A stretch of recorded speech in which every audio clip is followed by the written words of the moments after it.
Okay, that's enough of that.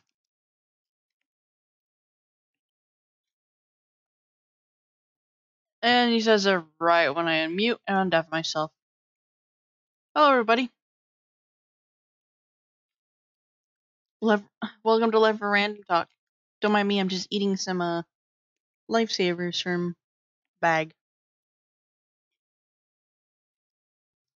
Hopefully they're gummy. How has everybody's week gone so far?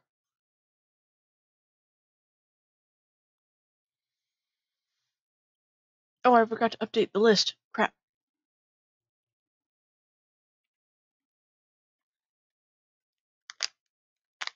Ah.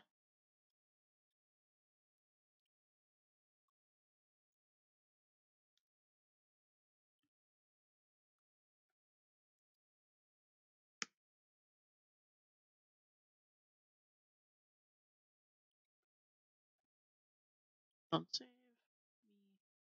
Okay. Save this as... There it is. List. Yes, I want to replace it. Thank you. Quite literally...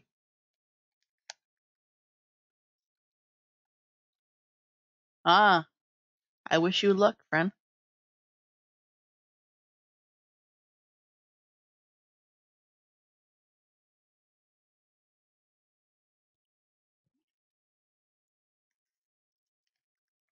Alright. There we go. Now we're just gonna wait on Rev, because he went to take his dog out for a walk. All the while, I'm just gonna gorge myself on gummies. I believe when we first started doing this podcast, and I've said this over and over again throughout the history of this show and the live streams, the reason why I find these streams so much better than just simply sitting down and record is because life's not perfect. You're always gonna have noise in the background. Like, when I used to sit down and just simply record videos of Minecraft, mostly, I was stuck in a endless cycle of waiting for the house to be perfectly quiet. That never happened.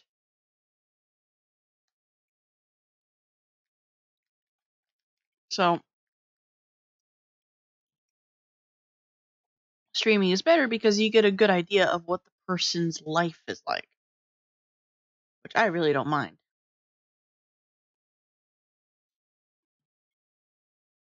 Just gonna keep eating gummies over here.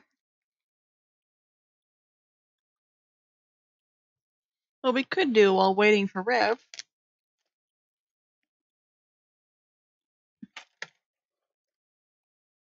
is draw. Oh, no. Ugh.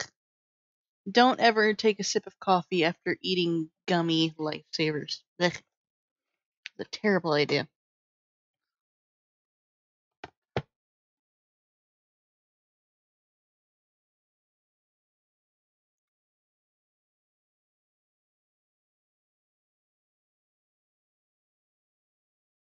Window capture. Sorry, game capture. There we go.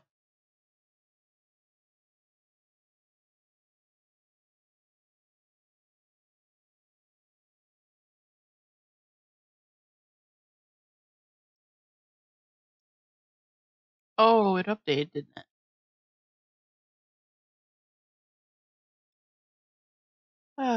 Alright.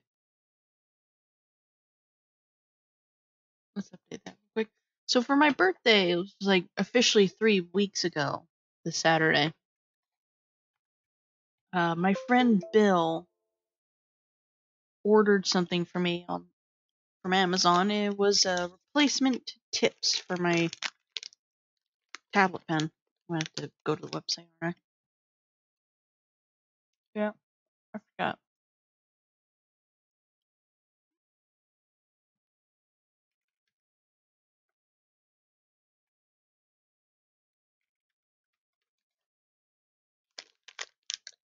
I like fire alpaca.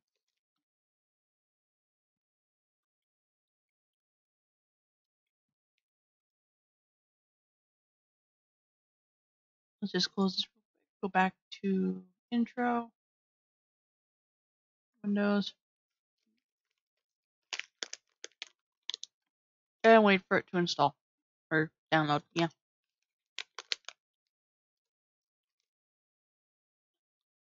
This is entertaining.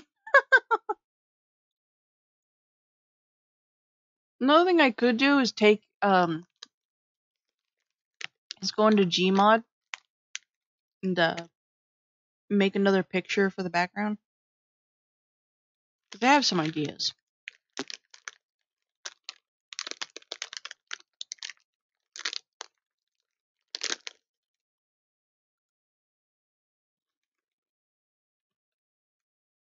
Yep. Empty bag. Okay. I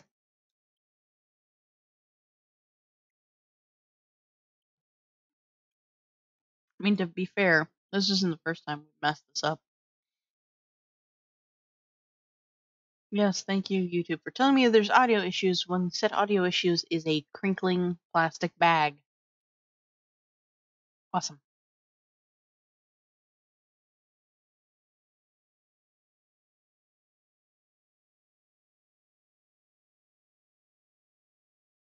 I am feeling pretty bad for people watching this right now because there's nothing happening, and the show is not starting when it was supposed to. Because right at the last second, Rev decided it was time to go take his dog for a walk, which is fine, but still.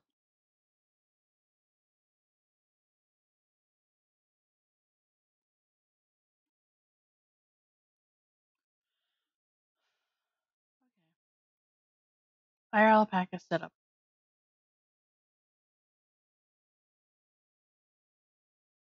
Install anyway.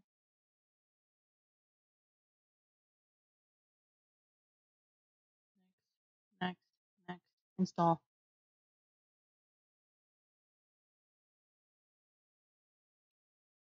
And finished. There we go.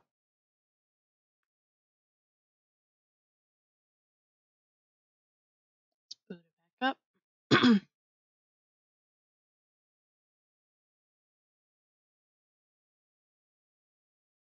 Yay! There we go.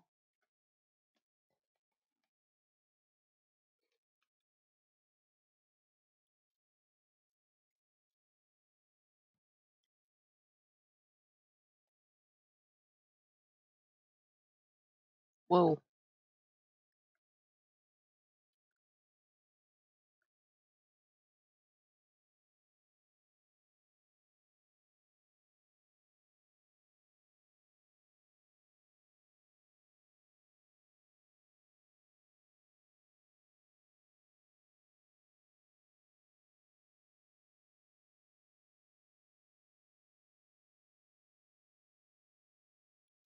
Yay! Well, it's good to know that these replacement tips work.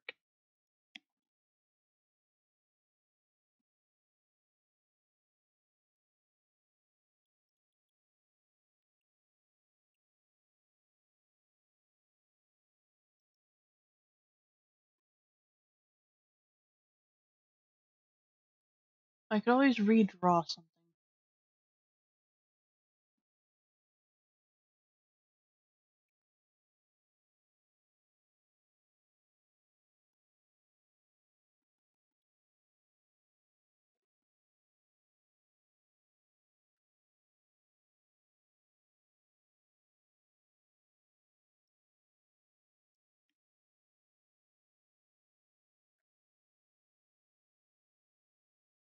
Now we just simply wait for Rev to show up.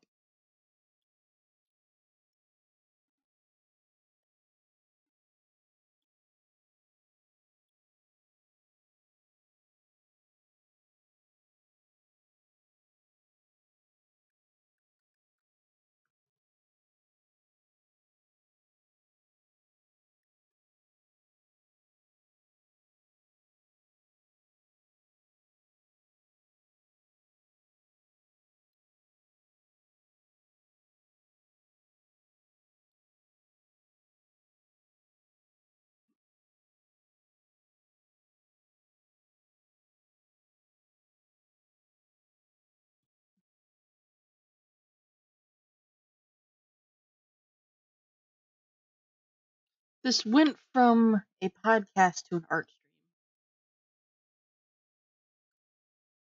I don't know, it's weird.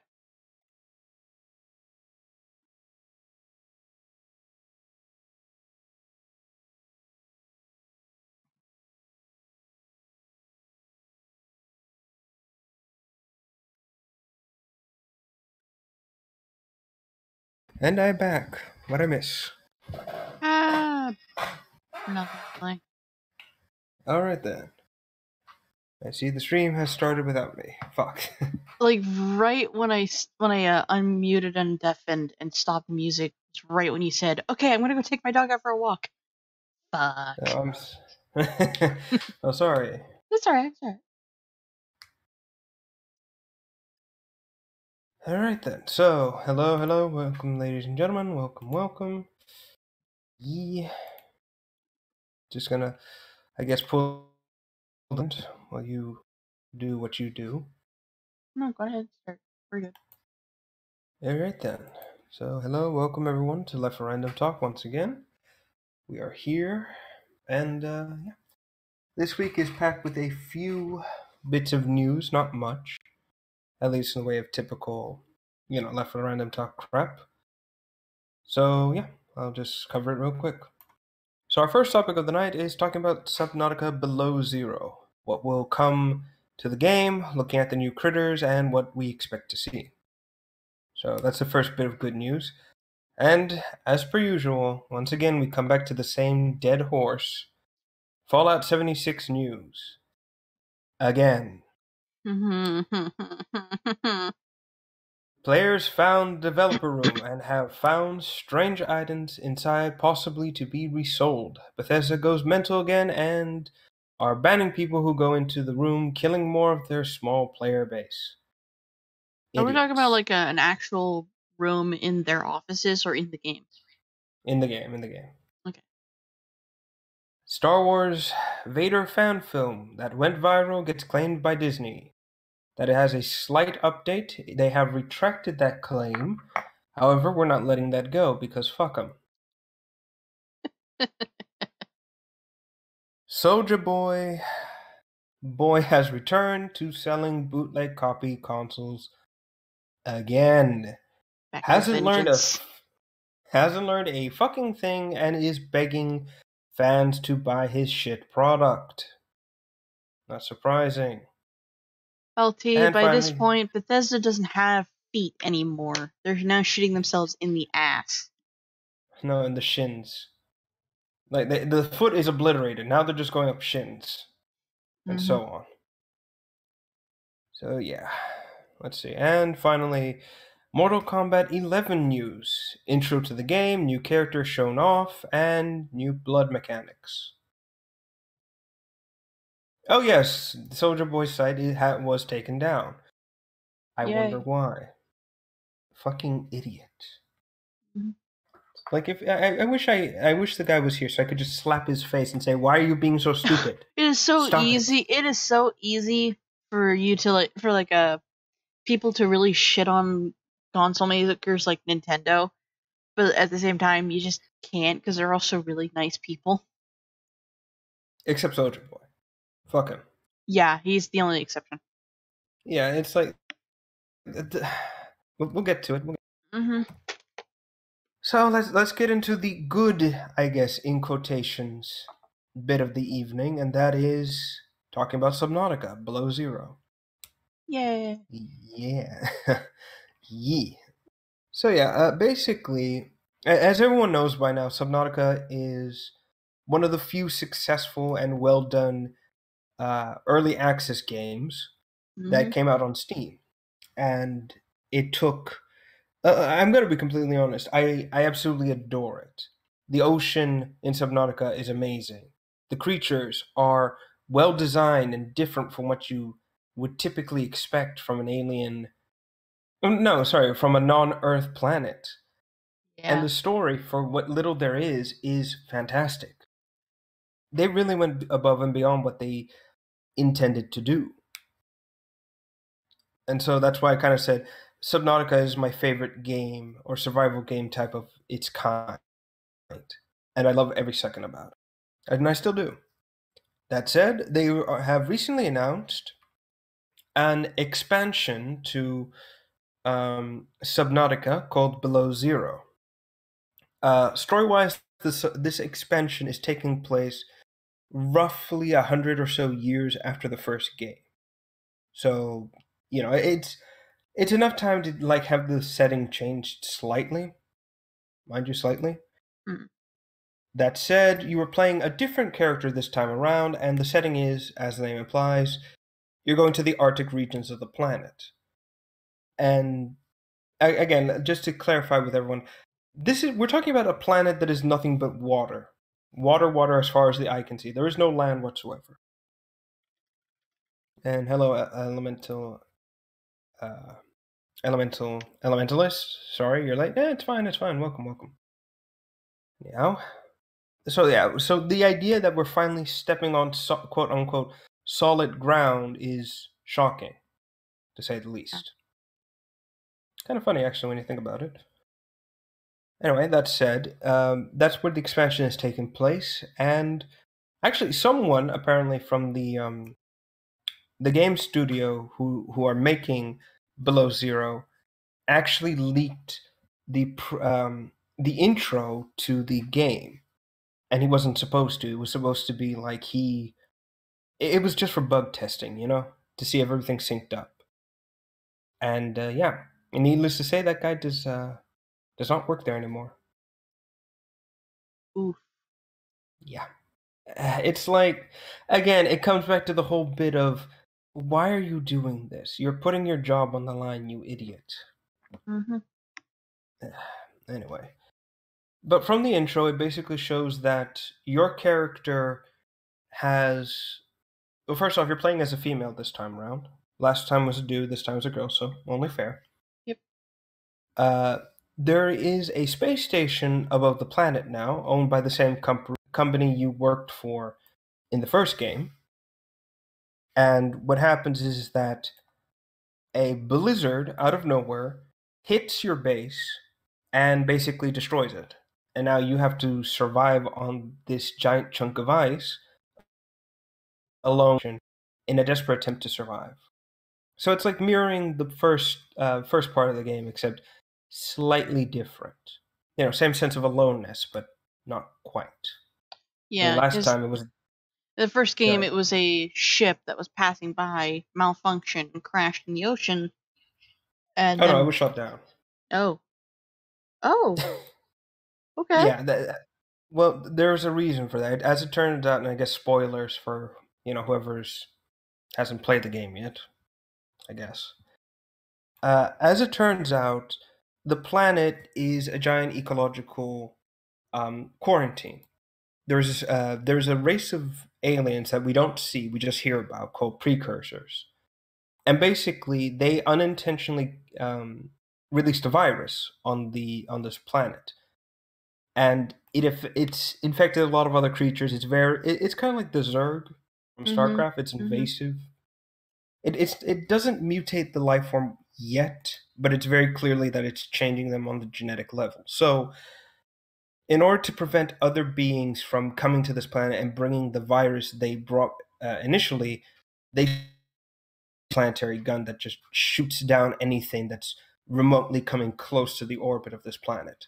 That's what shot down your ship. That's what shoots down an extraction ship that you can call in to try and save you. And unless you disable the gun, it's just going to shoot down any escape vessel you make. Okay. Yeah, crazy, isn't it? Yeah. Anyway, so basically, gun.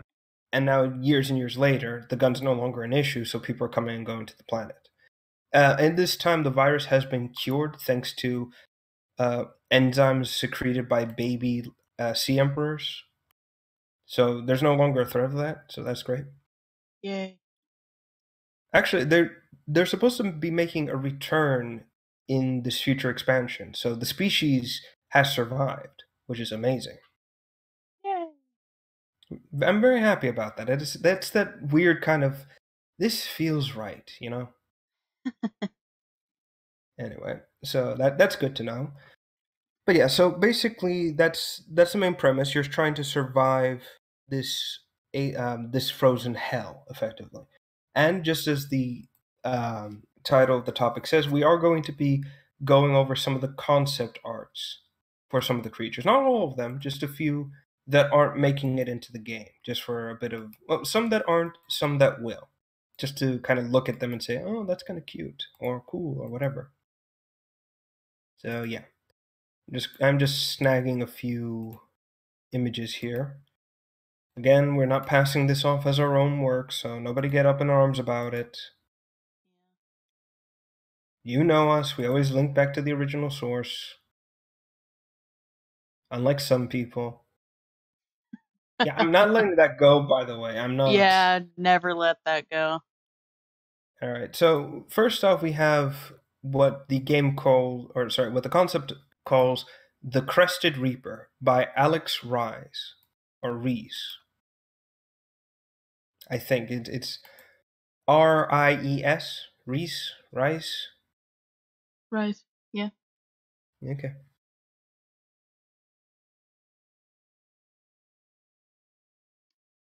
Right. I have to copy the link and open it elsewhere. Okay. All right, because Discord's acting up right now. Apparently, it's my entire computer right now. Oh Jesus. Ugh, it hates you. So yeah. Again, bear with us, ladies and gentlemen. Bear with us. Oh, it's still. Yep. There we go. It's on screen. Okay, so I'm just gonna read what it says. Follow along if you guys want. An orca-sized relative of the Reaper leviathans of the tropics, this species is cunning, bumping ice floes to knock larger prey into the water and hunting small fish below.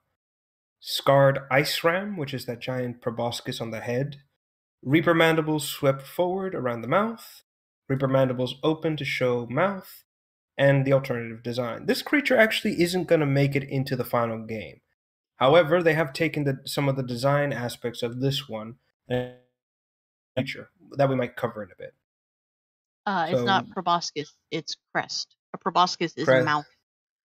I'm sorry. I saw my mind saw the mandibles and immediately thought proboscis. Yeah. Actually, speaking of proboscis, a great segue into this thing.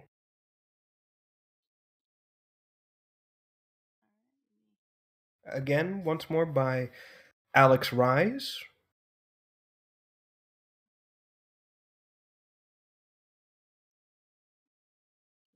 In here. Yeah, give it a moment. There. So yeah, this is called the creature concept. So no name given. I call it the cigarette nose because that's what it kind of looks like. It looks like those really tiny balloons on the plastic stick that you can get at the market. Yeah. I see it. So this thing. So I'm just gonna read along.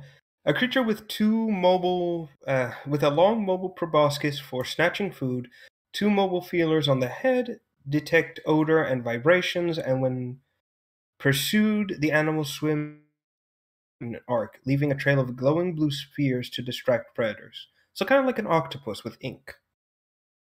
Yeah. Kinda. What I like about Subnautica is that they take both sci-fi and actual marine biology into effect. Yes. And this is very clearly designed to look like like what you would see in the deeper oceans or near the shoreline, I think. Again, a sad thing that this won't be in the game, which is sad. However, it kind of makes sense. I mean, given that, it looks cool and all, but it just doesn't seem to match with the rest of Below Zero, at least in the initial stages. We are also going to blunt, yeah. I am going to also we are going to show off the penguins. Yes, there are penguins for this expansion.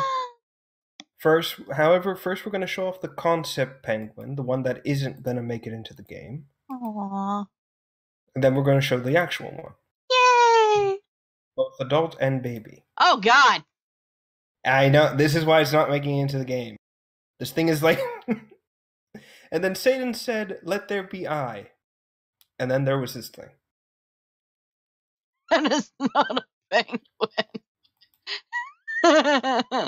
That is a fish trying to be a penguin. That's like something from Spore. Exactly. It's a spore creature that has managed to slip into Subnautica and is now hiding. Like, nobody sees me. Nobody sees me. I'm part of the game. Yeah, so there's that. Hold on 1 second. Just give me one quick sec.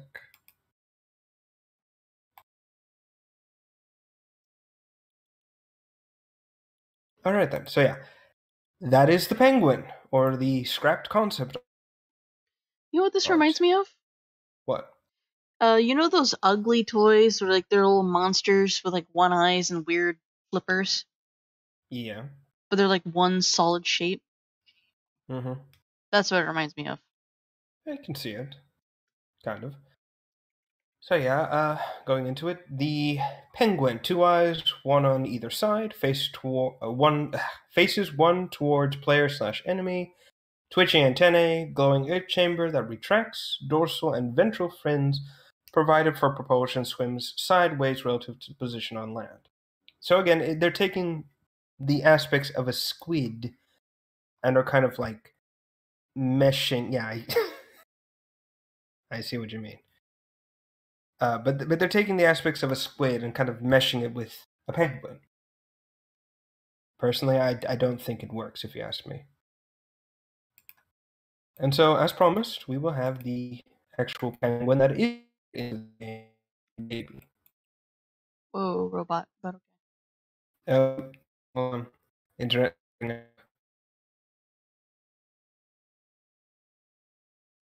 Give it a second.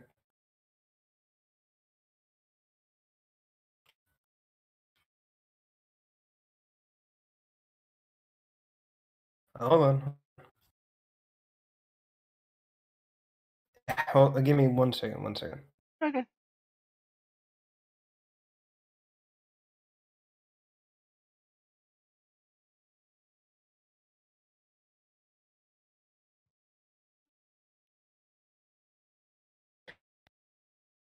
How's that?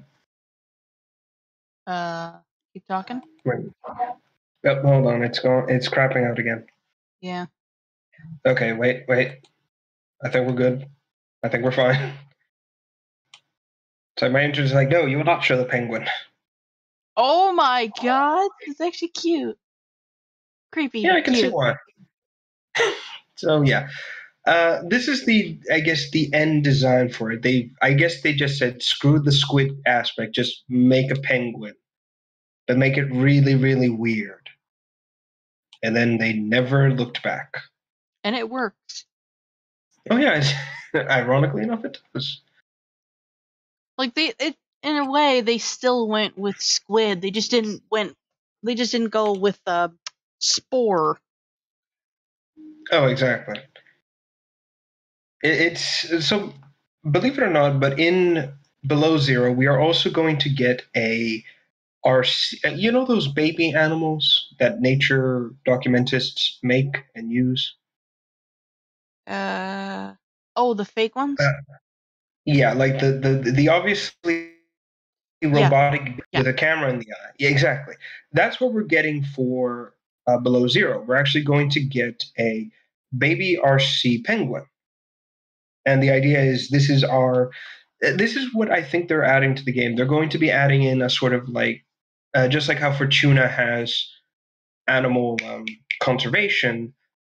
That's it's going to be a similar aspect where we're studying the penguins and other fauna like it, which actually it's kind of cool.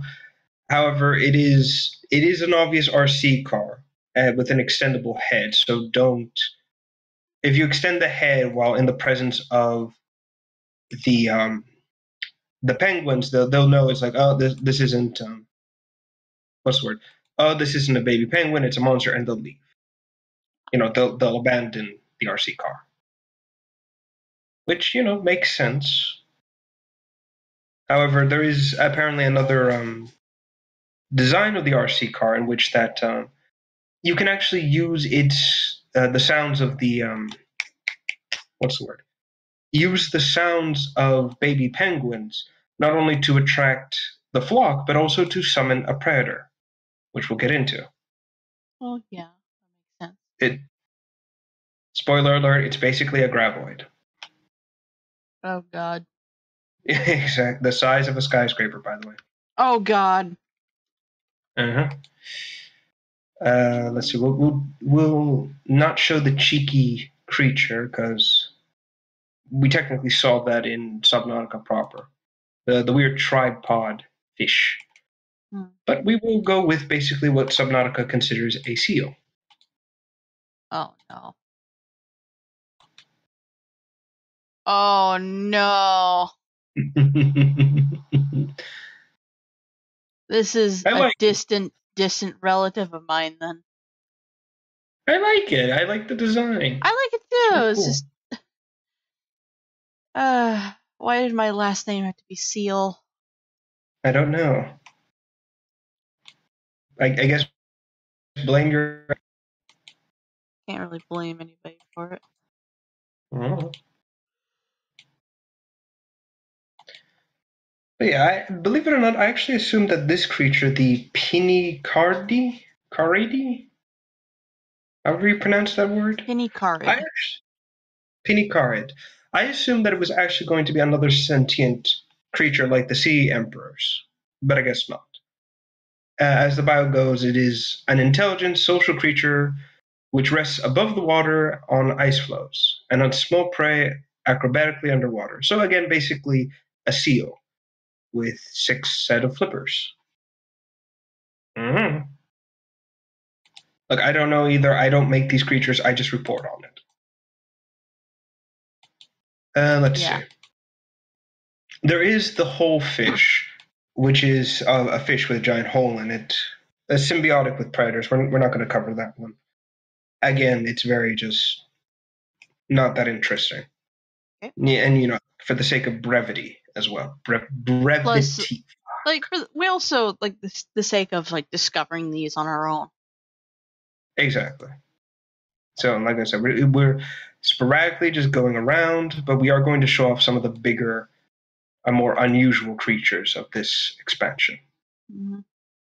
So, moving on, they actually have given us sea monkeys. I'm not joking. Oh my god. I am willing to suspect that this creature might be sapient, but very, very primitive. I think. You know what's funny is that when I was younger, I've had 6 tanks with sea monkeys in them. Jesus. But my brother killed all of them in one night. Wow. That's fucked up. Sorry. He accidentally spilled a majority of their water and tried to fix it by pouring tap water in when there's salt water. Then I can't blame him, really. I can't. Anyway. So yeah, that's the sea monkey. There are, just like in the game proper, there are massive coral-based, what's the word I'm looking for here? Not coral-based, massive... Coral reefs? No. Seaweed. There are massive seaweed structures underneath the ice. And that's where these creatures are going to be found at, which makes sense. Sea monkey environment, yada yada. So forests and seagrass beds, stuff like that, yeah. Exactly. Again, I am curious to see how smart they are. I don't know if they're going to be on par with sea emperors or not. We are also going to skip the newt fish because I actually want people to find that one out on their own. I am going to show you what it is. So I guess a surprise for everyone later when they actually play the game. Yes. They've actually admitted that they've taken inspiration from that penguin. Pingu. Yes. I hope this can be a pet, because I like it. Same. Come forth, newt fish. Nyet. Right, and yeah. I guess we'll move on to the predators. I'm only going to show two of them, because again, these have been seen the most, so it's not really much of a spoiler. First one up is called the squid shark.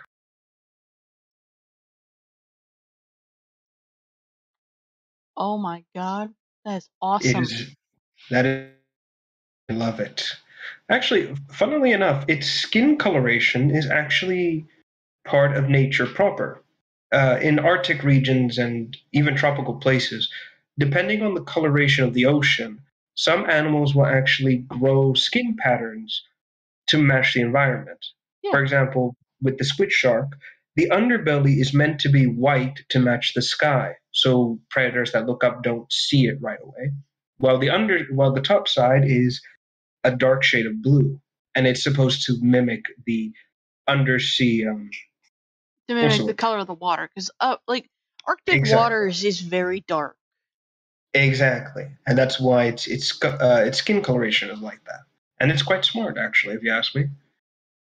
As for method of movement, as everyone can see, there is no dorsal fin. Instead, it actually uses those weird things on the side for propulsion. It's like a jet. Honestly, I love the design, and I am curious to see how it acts in comparison to all the other like big sea creatures we've encountered before, like the Reaper Leviathans and everything. Like, is it more hostile? Is it more docile? Like, what's going on here? And can we lure it away with bacon? No, I'm kidding. And moving right along. And the last one, or the last predator that's been seen is, I believe they call it like the deep sea shark or something like that.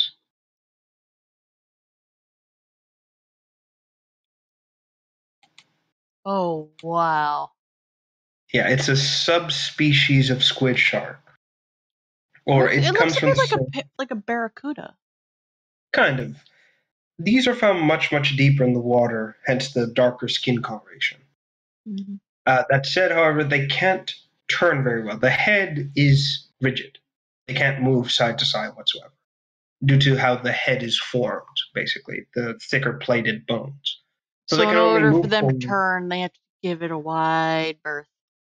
Exactly. They have to turn their entire bodies just to face you, where you are. They do jet out from deep below the sea, so hence why the skull is so thick as well. So yeah, it makes sense, personally. I'm looking forward to facing this as well. Away from the deep, deep oceans. And lastly, you've seen this one. This is actually a concept creature that won't make it into the game, unfortunately. Even though everyone's wanted this thing for so long. Or something similar. Oh, Yes, the below zero sea dragon. why? I don't know. It was something to do with like the model is too big or something of that nature, which I call bullshit. Again, I wouldn't be surprised if they're like saying, "Oh, it's not going to make it into the game," yada yada yada, and then later reveal it's actually in the game, just hidden somewhere. I mean, that would be fun.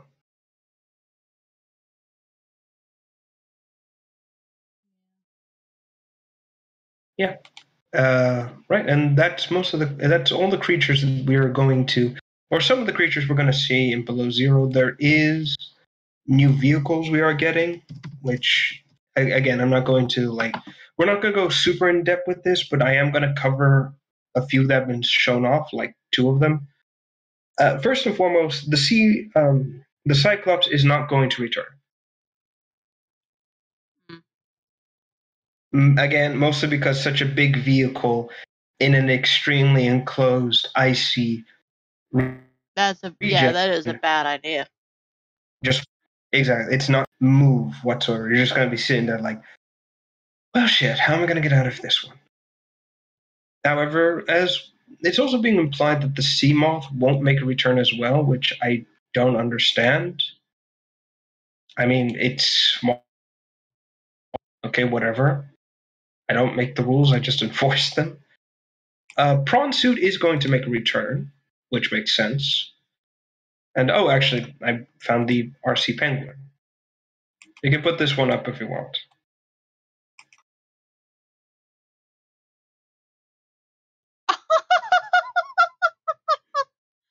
Oh my god! I want I, it. It's so I, cute. I find it funny that when you deploy this against all the other penguins, they don't know it's not real, even though it has treads for feet. Oh yeah, that actually happens in real life too. Well, it's still funny to me. It's like, wow, no wonder you're still where you are. You know, anyway. So yeah, so the first new vehicle we are going to be getting is what studio has been nicknaming the Sea Truck. It is literally as it sounds.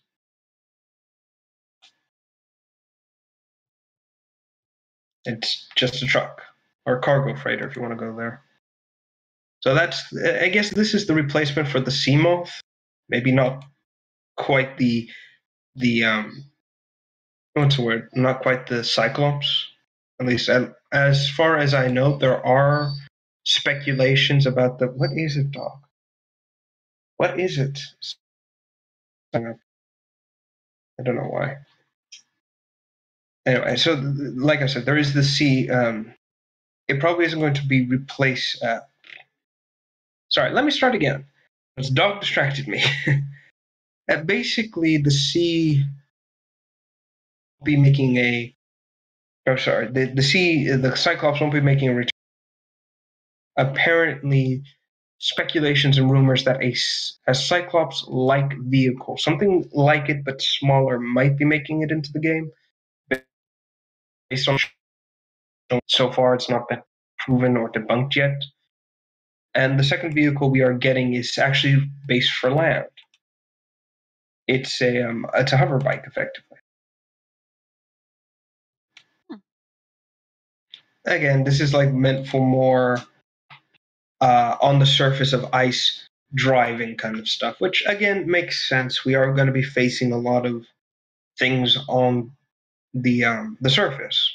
Believe it or not, but there's actually been shown a quadrupedic creature on the ice now.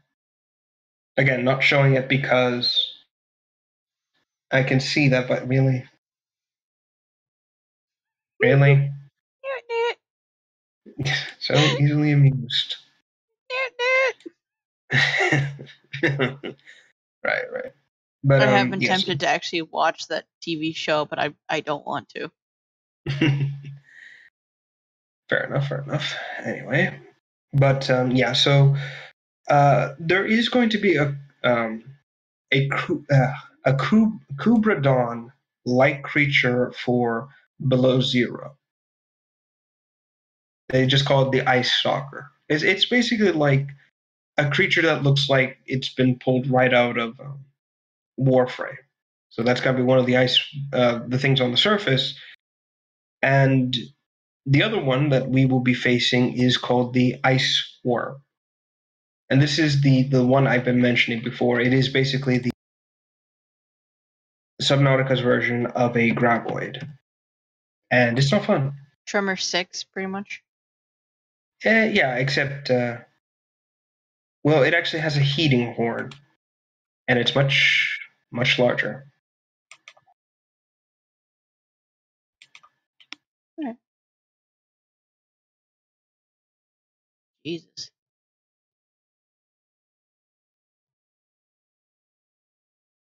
Dad. Wow.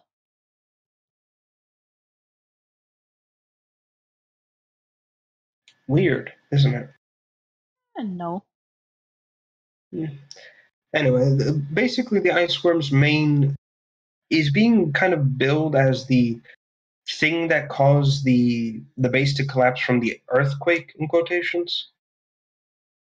But below zero is kind of hinting at that it's the ice worms that are kind of being more active, more so than usual, and it's not clear why.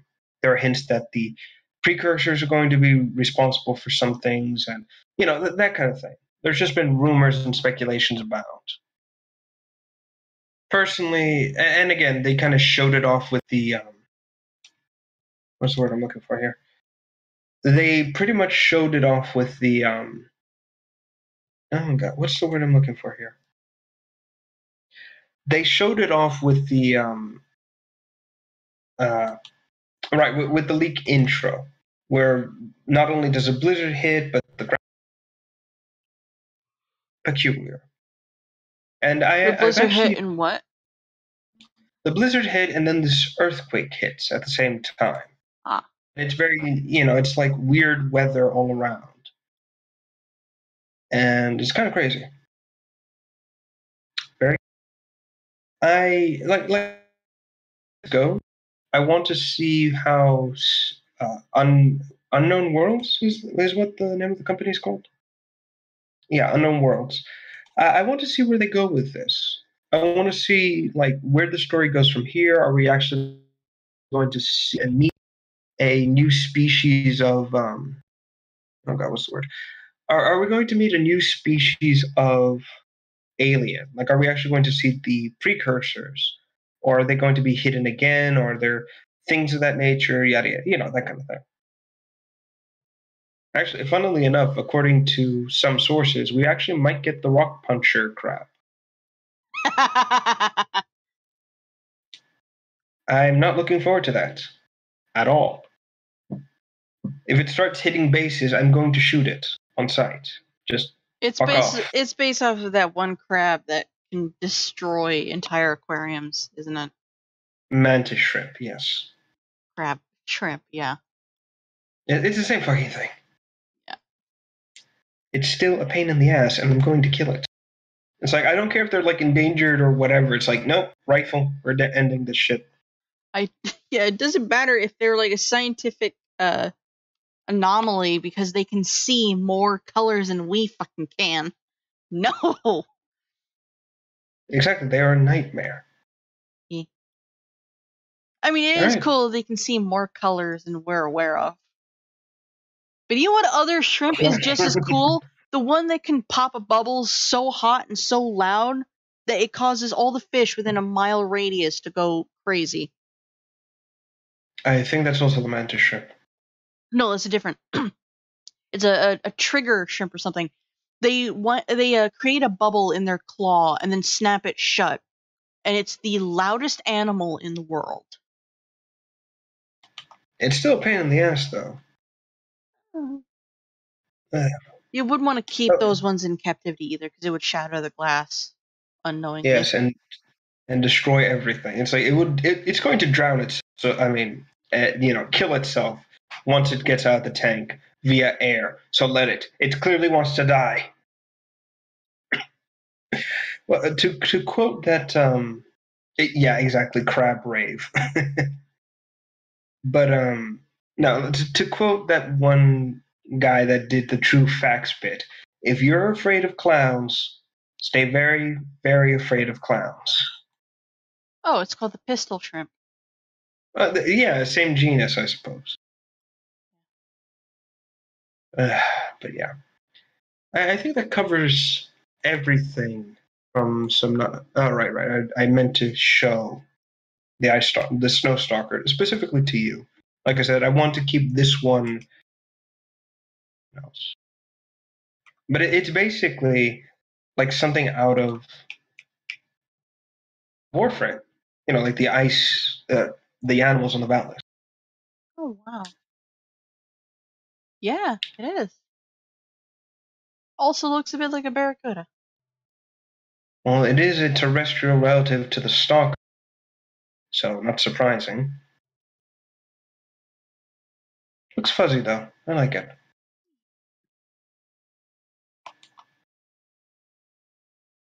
Well, yeah, I believe that's we were going to cover for this topic. Any questions from anyone? No? Yes? No? Other than Okay. nerd. Oh god, Unknown Worlds. newt fish, even if it's just a joke. I mean, you gave us the cuttlefish, so come on.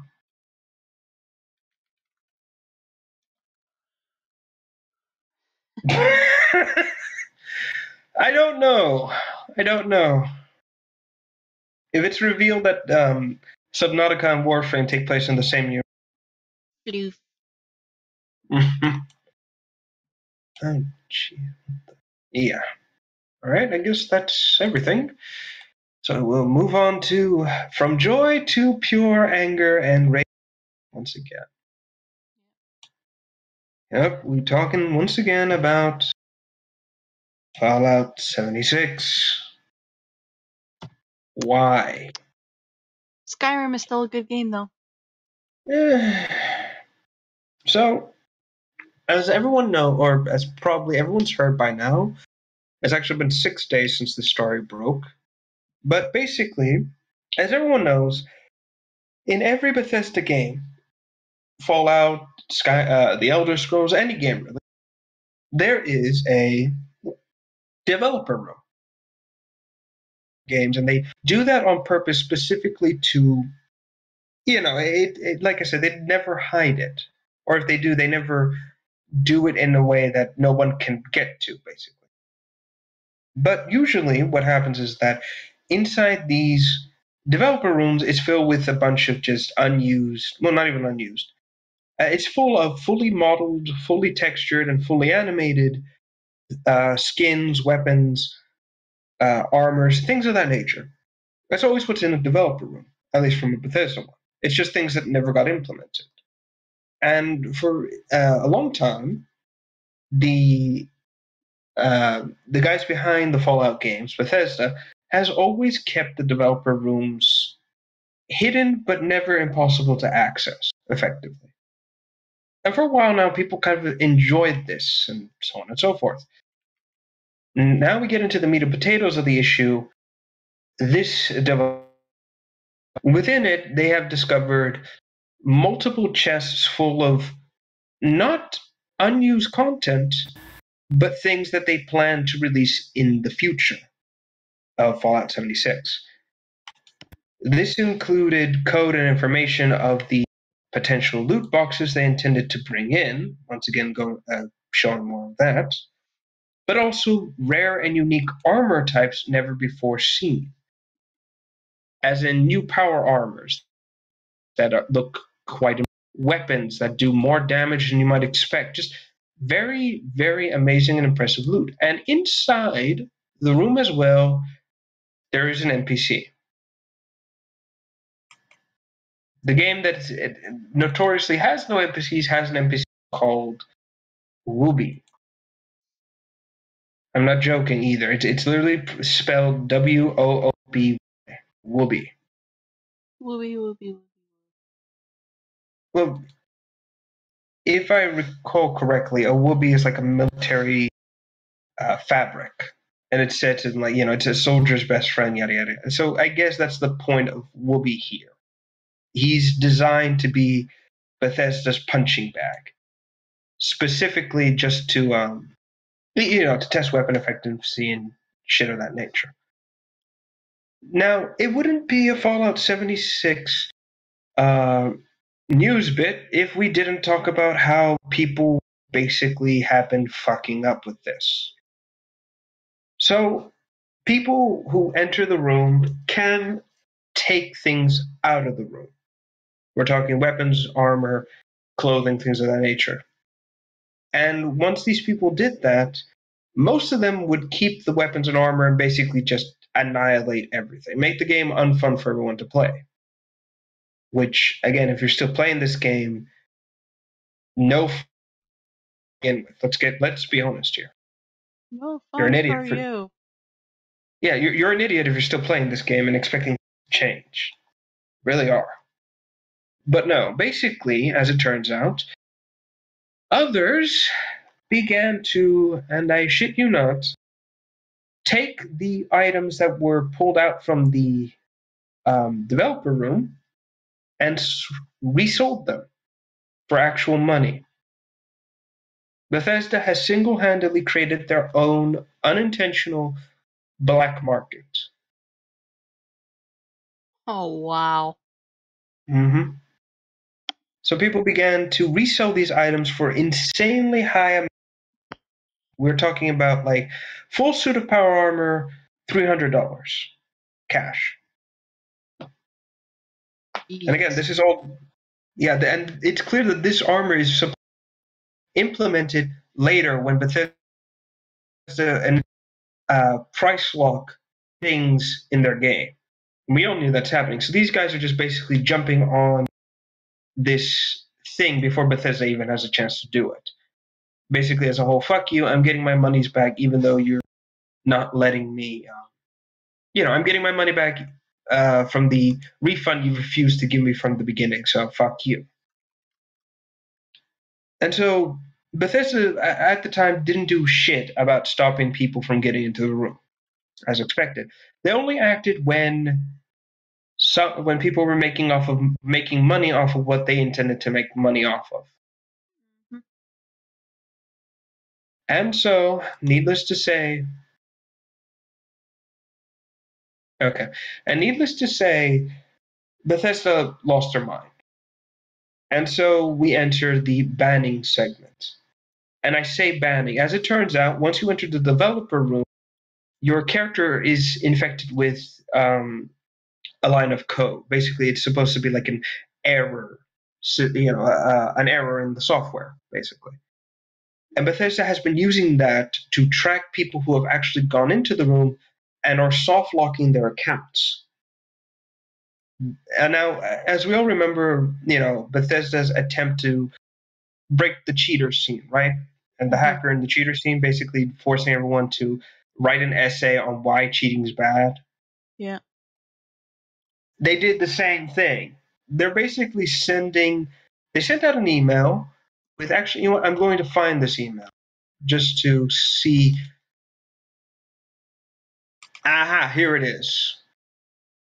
So Bethesda has no idea how to control the rampant amount of people going the into the developer room. So they've sent out this email to people to people are getting in the room.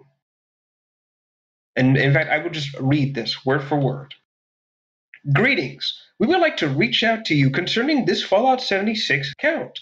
Our records indicate that a character or characters on this account appear to be in a corrupted/unusual state at this time.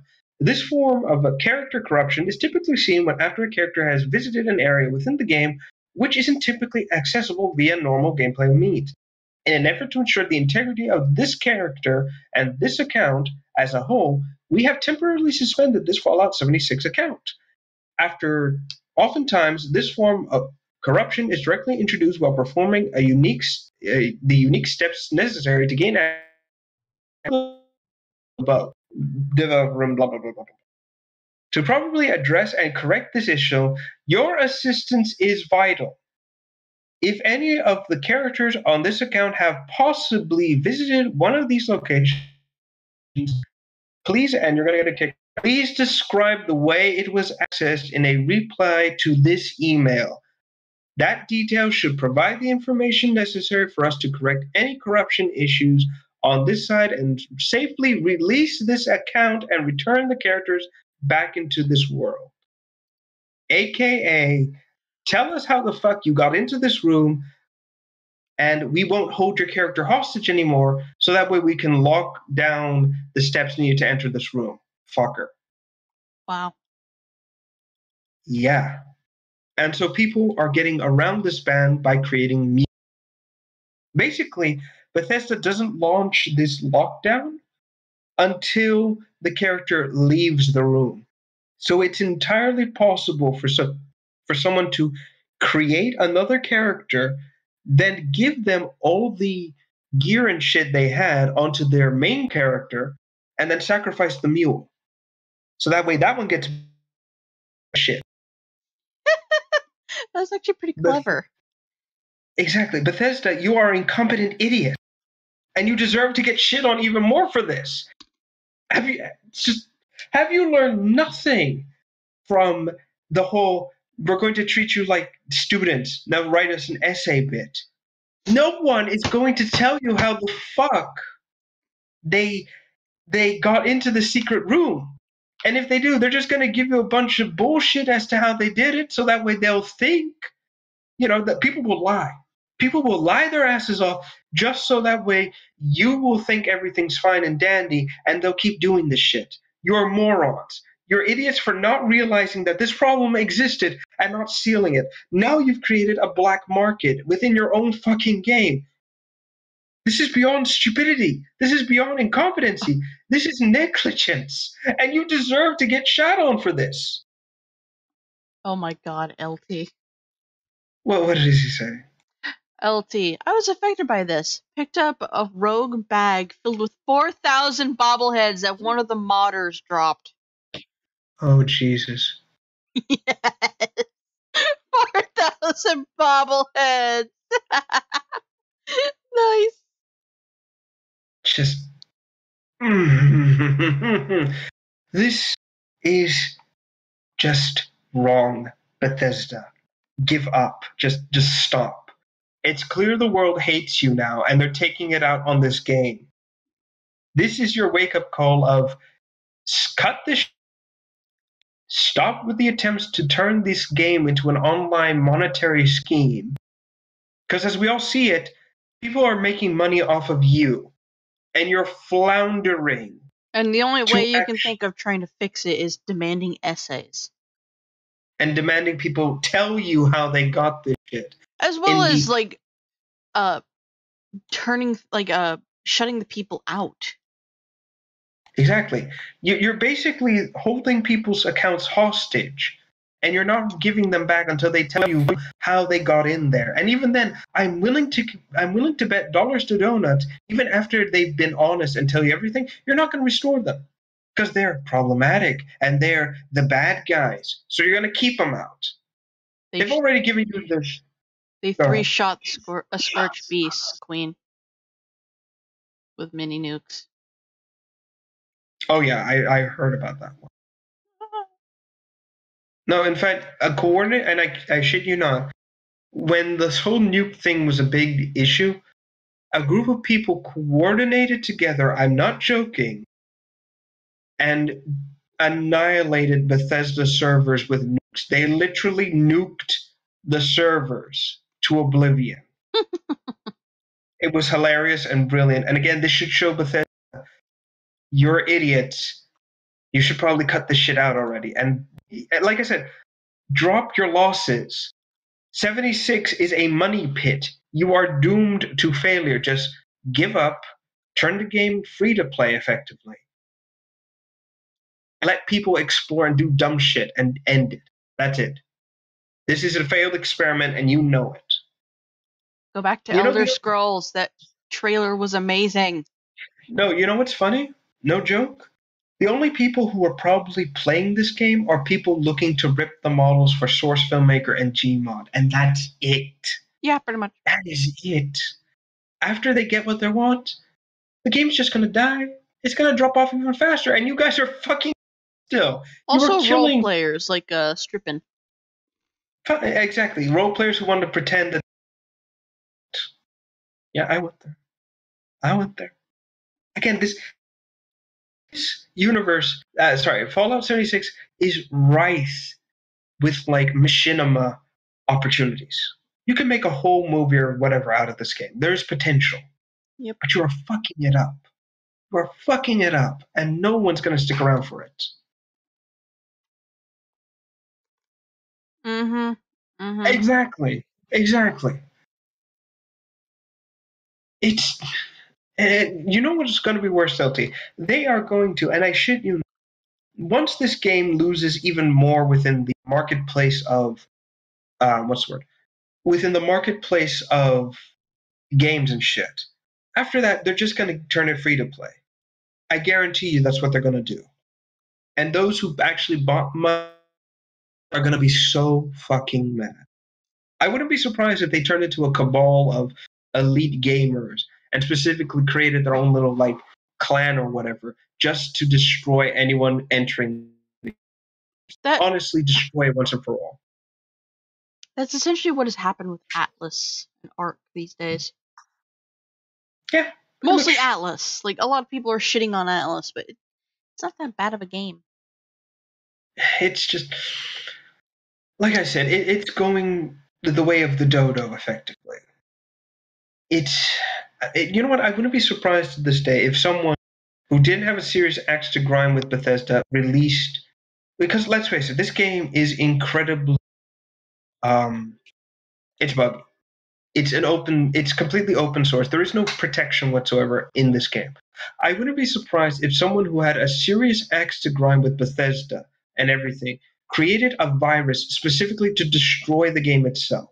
And given how just absolutely stupid Bethesda is about protecting their games and shit like that, and having them fixed and proper to go, I wouldn't be surprised if this kind of attack went through and destroyed the game permanently. I would not be surprised, and I would not shed a tear. Mm-hmm. Please note, this is not my rallying call to have people. Let's be clear about that. I'm putting this disclaimer right here. I am not condoning 76. All right? Yeah, it did destroy itself before. Okay. Oh, yeah, there is no slew of just absolute fuck-ups for 76. There is no end to it. It's just, like I said, we're at the breaking point. We are at the end where this game is dead. And Bethesda knows it. And now we're looking down at, what does Bethesda have left in its arsenal? Like, really? Elder Scrolls 6. It has the Elder Scrolls. It has Doom, Wolfenstein. What else? Doom, Wolfenstein. Just these few games, and even then, Wolfenstein dead to begin with. No one's playing those anymore. It's the end. Exactly. Thank you. Let's keep that there on the screen somewhere. Yeah. I think we should definitely take a break because one, your audio is fucking up, and two, all right, I do not want to risk stepping in another mess and losing another pair of slippers. Fair enough. Oh, yeah, and to quote LT, and yet people are defending them because it's fun to have Nazis. No, it's not that. It's the same problem with the people who defend The Last Jedi. They're not stupid. They're mentally insufficient. Mm-hmm. I'll let you guys figure that one out. So, right, we will take a quick break, and we will be back within a few minutes. So stay tuned until then. Mm-hmm. Blind Faith. All right. Oops, I deafened myself right there. Sorry. I don't know how long I'll actually be gone. I have 2 dogs upstairs that I need to let outside. I don't want to step in another mess. I am struggling so hard to like this dog. I love dogs. I'm struggling so hard to continue liking this dog. Anyway, we're gonna take a quick break. Oh, I need to change that. Let me change that. Hold on.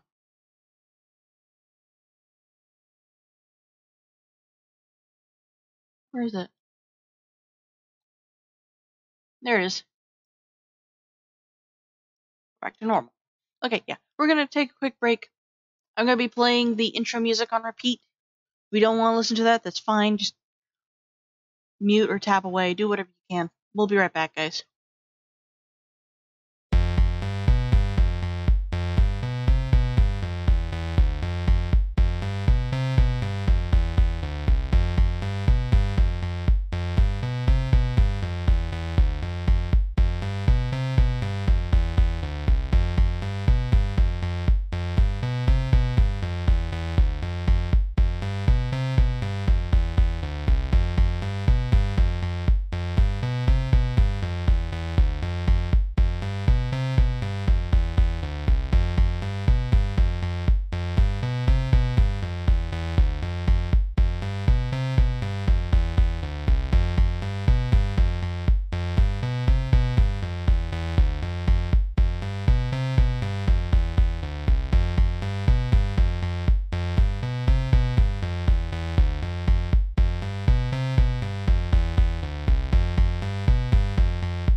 Okay, that's enough of that.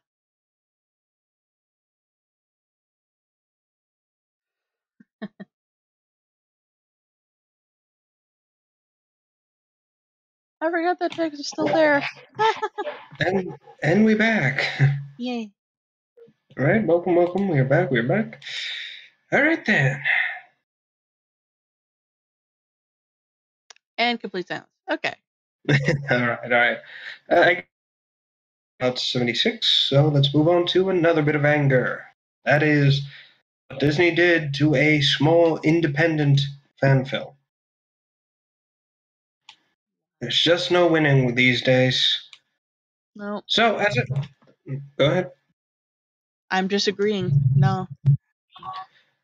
All right. So, to give the context, someone, Star Wars Theory, which is a YouTube channel that specializes in Star Wars theory, surprise there, has been creating a Star Wars Vader fan film, which is designed to kind of bridge the events between, the mental events between how Anakin and Vader kind of become Darth Vader proper. How Vader is still coming to grips with what he is doing. Mm. And that's the basic idea of the fan film. It's quite brilliant. It's all live action performances, and it's amazing. We're talking about like costume work is top notch. The guys they got to perform for this fan film are also amazing. Just overall, it's impressive. It's brilliant. Costume work, makeup work, everything. Again, nothing but high praise. Even the movie's special effects is almost on par with the movies. This was a labor of love beyond words. In fact, so the movie proper kind of starts with and I actually love this, a fantasy Vader is having about killing the Emperor. Like he knows what happens and he snaps. And the entire segment is incredibly well done. Vader is choking the ever-loving life out of the Emperor. And while this is happening, he is butchering just stormtroopers and officers who are coming in to kind of stop him. And they're just failing. The guy is turning them into 100 different chunks of meat at this point. And my absolute favorite bit in that entire in this entire fantasy of that Vader has is they call in the heavy troopers, guys with miniguns, to try and take him out, and they can't. He's and I kid you not, he's deflecting every minigun bolt that is coming at him. And even when he loses the lightsaber, he just kind of stops it all in one go and forces all the bolts back to the three guys shooting it. What I absolutely adore about it is that they depict the brutality of them getting torn up by their own shots without the use of gore. We're talking like just well executed placements, like scorch marks. It's amazing. They got a lot of people to try and act in an amazing Greenlee Logan. Sorry, they got everyone to bring their A game for this movie, and I mean like they got people. The guy they got to play the Emperor really tried to emulate the whole Dewitt of Palpatine. The costume work is top. The costume work is. I know it's silly. Costume work is top notch. Writing is amazing. Like I can't even begin to describe how much I love the costume work. Like I said, it's like something ripped straight out of an official. Actually, we can show this. Not the film itself. There's this bit. Hopefully, people can see it. But these are just scenes taken from the Hello Bleachy Reacts. How you doing?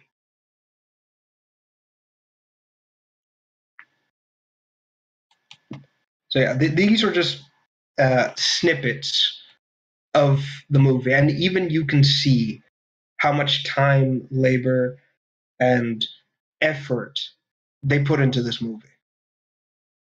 And again, I'd like to point out this was all done by one guy and a team dedicated to it.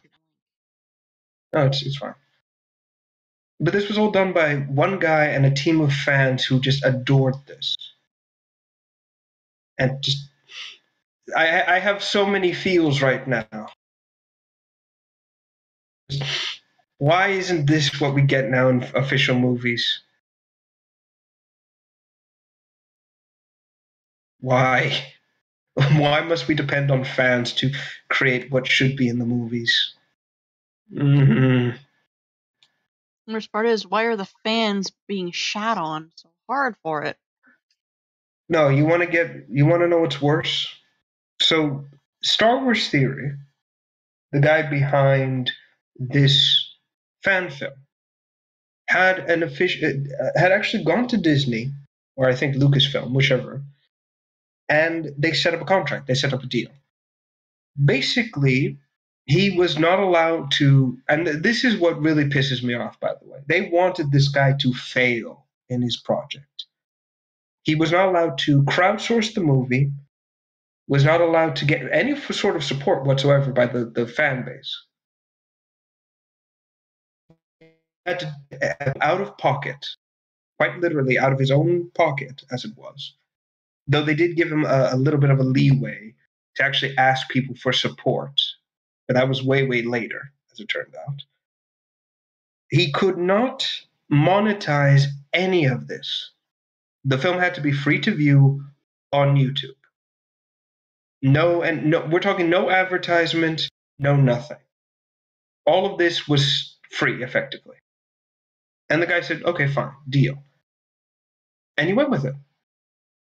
And at this time, in fact, I'm going to check just how many views this movie sits on, just to check. By the way, this is part 1. There's going to be a part 2. Let's see. The Vader fan film sits at a comfortable 7 million views. Damn. Yeah. And it was released in December 21st. It's not even been a month. That is how, in fact, you know what? I want to link, we're going to link this back to the guy. The guy deserves every view he gets. Yeah.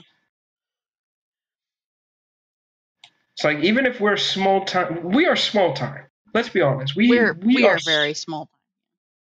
Exactly. And even then, we're like, take our the pitiful viewer amount we get every week or so and take it, for you have deserved it. Please note, I'm saying pitiful in the sense of numbers. I'm not talking about anyone who watches the show. We love you all. Yeah. All right. It's now in the description and in the chat on Twitch. Yes, go watch it if you haven't. It's amazing. Even if you're not a Star Wars fan, it's amazing. But still, that's the thing I want to get. So it was great. Everyone loved it, and we're talking about and like I said, it had reached the millions within almost a month. So what happened? Well, Disney didn't like it. Disney expected this guy to fail and expected this movie to come up short. They wanted him to fail, just to prove a point of, look, the fans don't know what the fuck they're talking about. They don't know Star Wars. It's us, we know what Star Wars is. We know what you want. But no, it failed. It exploded in their faces. And, Disney being Disney, they just can't let a profitable fan movie that's reaching the millions sit there. It's all that free money just sitting there getting nothing. So they did the quote-unquote logical thing. They claimed the video. They did the Nintendo thing. Exactly. So as you can... Go ahead. Last week we talked about how people will rename, like how that Dick was renaming his streams, not linking sources. We're not gonna call him by name, Pat, but he is a dick. Nintendo is may have let go of the creator thing for YouTube, letting people do what they want, but they will still crack down hard on fan-made creations if the fan-made creation does better than their actual games. Exactly. The people behind Pokemon, there is a fan-made Pokemon game called Pokemon Uranium, and there's another one that Lycan plays. He hasn't played it in a while. And they're so well done. They're so beautiful. One of them actually includes radiation as a type of Pokemon. And the other one actually creates a whole new line and design for Pokemon. So there's like alphas, there's betas, and then there's twisted and warped and stuff like that. So a Pikachu, if it was an alpha, would not be using electricity, it would be using like dragon or something. It'd be completely different. But it works. And Lycan, when he plays the Pokemon game, he renames it to something people know. But he also has to be careful because if somebody from Pokemon finds those games are still being played and enjoyed, they will crack down on the developers and sue them just for making a game that does better than their actual games. Just like when that one fan was 2 from the ground up, they hit him with a cease and desist order completely, and then shortly after they released their own remake of Metroid 2. Dicks. I mean, this is the funny thing. The guy already had it created, like everything was said and done, so he just kind of released it as it was, and that's when they hit him with the cease and desist. So effectively, he still got his project out there in the world. So it was a big fuck you. And as you know, go ahead. Pokemon Uranium is still out there. It's just you are not allowed to make money off of it. These people are not allowed to get donations and support for this amazing little game, because then the Pokemon people will come after them. That sounds so weird. They're the literal mafia from the game. Yeah, but still, there's a huge team behind. Well, not huge. There's a team behind Pokemon Uranium, and they're doing all of this free of charge. When, in all honesty, they really do deserve like payment for what they've done because it's so well made, and there's an actual really well made story, and it actually makes fun of the rivalry mechanic that they have in Pokemon, where your rival is quite literally a toddler that doesn't know what the hell they're doing. Jesus. Yeah. But no, this is the problem I have. Like I said, to go back to the topic, Disney jumped in and they just stole this guy's work and everything. And again, he honored his contract. He honored his end of the bargain, and he did everything Disney wanted. So naturally, Disney, being so powerful and everything, are just like, nah, let's go ahead and attack him anyways. He's too small to do anything, and we'll take all these fans and we'll claim it all as our own work. That didn't slide. As it turns out, basically it wasn't Disney, or what it was. It was Disney and licensing music, like some bullshit thing they hide behind. But then, in a insane stroke of good nature, on Lucasfilm's behalf, they actually stepped in, told Disney to back off, and restored the rights and everything to the guy. I don't think he's getting paid for this either, unfortunately. That would have been, too much of a good step for them. Again, this is Lucasfilms in name only, so expect, nothing good to come out of them, but whatever. But they did keep the, what's the word? They did keep their end of the bargain, even though Disney tried to screw everything up. Yep. Now, why is it that we're still harping on this? Why is it that we are still attacking Disney, even though they've let off and have restored, Lucasfilm has restored everything? Well, that's simple. If we let this go, then what happened here won't matter at all.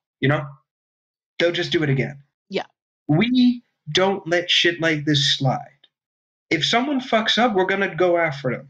And we're going to remind them how much they fucked up.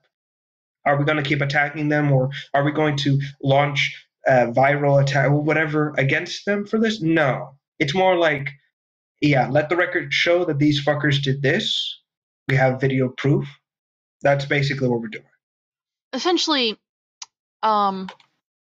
we are also reminding Disney that, yeah, you helped us grow up. We had a great childhood with your cartoons and stuff, but you were still, at the end of the day, mortal. You were still a company that we decide will go away or not. You do this again, yes, we're never going to support you ever again. And that's the thing. As of right now, I believe it is. Let me think. I believe the guy is Ethan Van Sciver, the comic artist Pro Secret. Mm-hmm. That's his YouTube name. He is beyond pissed with Disney and Lucasfilm, to the point where he has actually officially called a complete and total boycott of Star Wars. And we're not just talking like movies. No, basically he's calling for everyone to just stop supporting everything from Disney that is Star Wars related. This was the final straw that broke the camel's back. And we're not talking about some small thing either. No, Ethan Van Sciver and the others, they're basically the guys that started the whole Comicsgate movement. The thing to basically hold publishers accountable for doing shady shit and actually demanding good comics made from the industry, basically. And what wound up happening is that this isn't like some small YouTuber or anything now. We're talking about a guy who has some pull with the fans and the industry. And so if he says a boycott's happening on Star Wars, you better believe a boycott's happening on Star Wars proper. Yeah.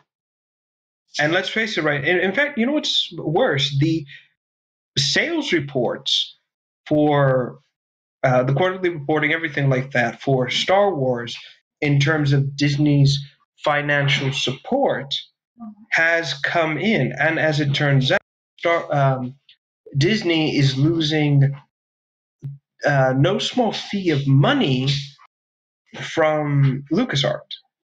And they know now that they are, what's happening isn't good.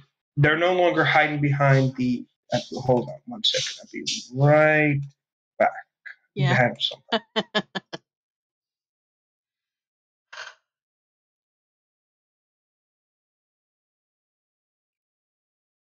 That's something that's always pissed me off. Always pissed me off. Companies that put on the mask they are good people. And in one way or another, they are good people. But when you peel that back, like when you look at the more intricate things, like fan films, stuff like that. All right, I'm back. Hi. So, exactly, and that's the thing. When the okay, I'm not going to mince words here. Kathleen Kennedy and her type, her cronies, have been injecting propaganda, their political propaganda and shit like that into Star Wars. And slowly, and yet surely, they have destroyed Star Wars for everyone. Again, like I've said 100 times before, I have been an avid Star Wars fan for 20 years, and The Last Jedi and everything that's been happening has thrown me off of Star Wars forever. I've left the fandom. I have no longer been going back to it. It is the end. And this woman does not care. She has been adamant about destroying the legacy of George Lucas and trying to make Star Wars for the quote-unquote modern day. And it is disgusting. It has driven me to the point where I despise this woman with every atom of my soul. She is responsible for destroying Star Wars. And for a long time, those who, in fact, she has a reputation of firing directors that she does not agree with politically. Or if they don't do what she says in their movies, I destroy them, she fires them and then replaces them, which has caused the movie budgets to balloon out of completely crazy, to the point where they cannot make their money back because the budget has been ballooned because of, for example, Solo, the Star Wars Solo movie, normal budget, like 24 million, something like that. An average movie budget, roughly. Oh. And so, I know the movie industry is insane. And for a while, it was fine. The movie was progressing, but then she got rid of Lord and I believe it's the Miller brothers or something like that. The guys behind the um, Lego movies. Yeah, they were brought on to do Solo, by the way. Wow. So they would have made the movie entertaining. Hell yeah. That's the thing. But then she got rid of them, likely because they were making jokes and things that she didn't approve of, or she was doing things that she didn't like. They were making it fun, and she serious political crap, more propaganda. So she fires them, and then she hires another director with some clout into the movies. But as it turns out, doing this ballooned the budget from 24 million to 80 million. Needless to say, people were pissed. Then they boycotted Solo. So not only was this movie doomed to make back its money, it was doomed because no one watched the movie either. And that is what exactly no fun allowed. And that's exactly what happened. And Kathleen Kennedy has been costing Disney money. We are talking about Star Wars, a franchise that its name alone would make billions. Yeah. You literally have the right to print money at this point. And yet, the actions of one woman and her little cabal has turned it into a sinkhole of money. Disney is losing, we're talking millions, trillions, whatever you want to call it. They are losing money on it. And now Star Wars is no longer profitable, to the point where when the orderly earnings came in for uh, Disney, to show which are publicly shown and everything. It turns out that that Lucasfilm was again losing them money to the point where Disney just couldn't hide it anymore. Bob Iger, the CEO of Disney, has actually been on record a few times and basically subtly admitted that it's been her fault. And it's very clear that he's getting sick and tired of her shit to the point where she likely won't have a job anymore. And at this point, I really hope that's the case. I want her gone. This woman has single-handedly destroyed something brilliant. And this something is a that crime has been around since like the 70s and was insane in the 70s as well. Exactly. And I just, like I said, the mere amount of hate one incompetent goes beyond words. And yet it's not on the level of, let's be fair, I don't want to kill this woman. I don't want anyone. No. No, that's not what I'm asking. I am asking that people ignore her. A fate worse than death. Make it so she doesn't exist, effectively. That's what I'm asking. Acknowledge that she has done something absolutely horrible, but don't feed it. Exactly.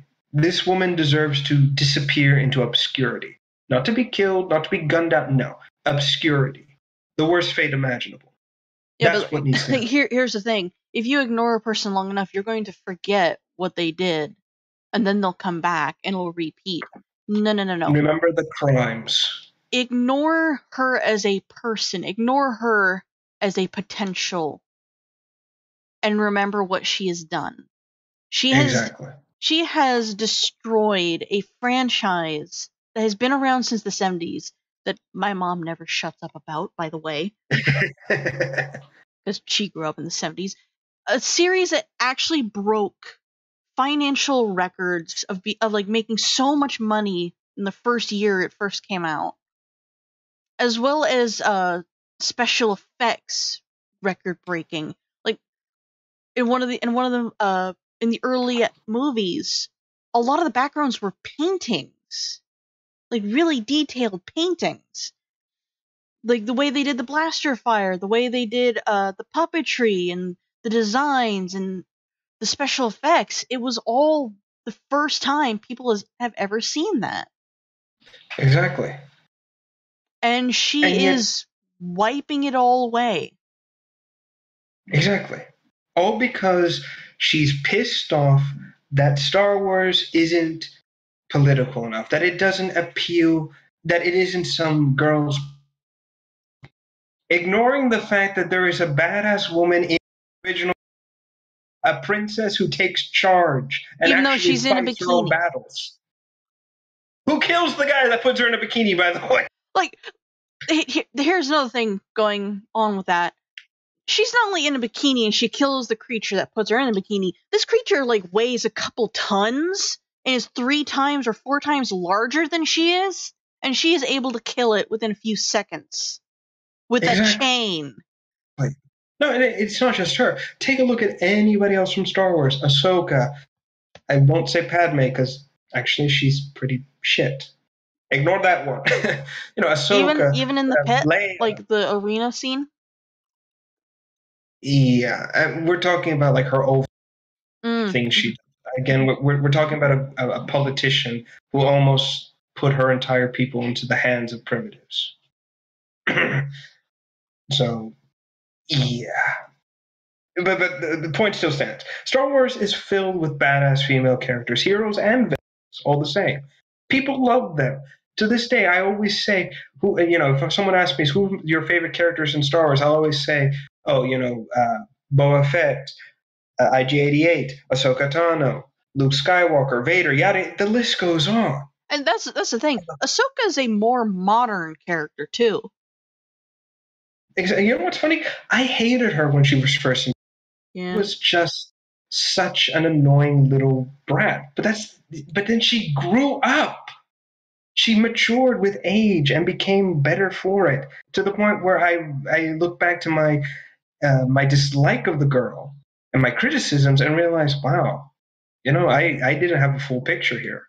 Now I regret what I've said. You did the thing where you judge a book by its cover, and you didn't. Yes. You didn't read the pages. Exactly. And now that she's actually become someone I admire for being who she is. Yeah. My perception has changed. To this day, my favorite, as much as I hate Rebels, the TV series, because my God, was that a terrible show. But despite how much I hated, my favorite bit is whenever the old characters faced each other. And my favorite scene is when Ahsoka and Vader fought. You felt something, the master and the apprentice, the student who can't bear to realize that the worst monster in the galaxy was someone that taught her. You see it, you feel this change, and I loved it. It was amazing. Not only that, but she stood her ground and actually wounded Vader. Not something not a lot of people can do, or even that is what, like I said, it's what's endeared me to her as a character. That's what I look for. Someone who is strong but will mature. Someone who shows her scars, not uses them as an excuse as to why she's grand. The same I cannot say for any of the new characters created in the modern Star Wars. I see Rey, and my immediate thought is, I need to crush your head in. You are not, literally, you're at someone's insert. Fuck off. Seriously, fuck off. Oh, I still love this GIF. It is fun. To go back, those were the days. Really good. Ignoring the giant floating Hank Hill fan. But I don't. I can't say I have a favorite Star Wars character that's not cliche. Like I love R2-D2. Wow. And obviously the Tauntauns. I love the Tauntauns. Obviously. Obviously. But no, But I've watched those movies so many times at the insistence of my mom. I can't say willingly that I like the movies. you can appreciate them, but you can't. You're not I in can love. appreciate how they were made. I can't say that I like the movies themselves. Exactly, and I can't blame you for that. I really can't.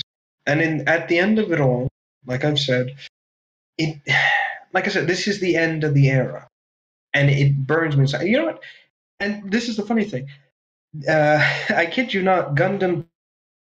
This is from again. Look at the weaponry. Look at the characters. It We is didn't one to get one. any of that.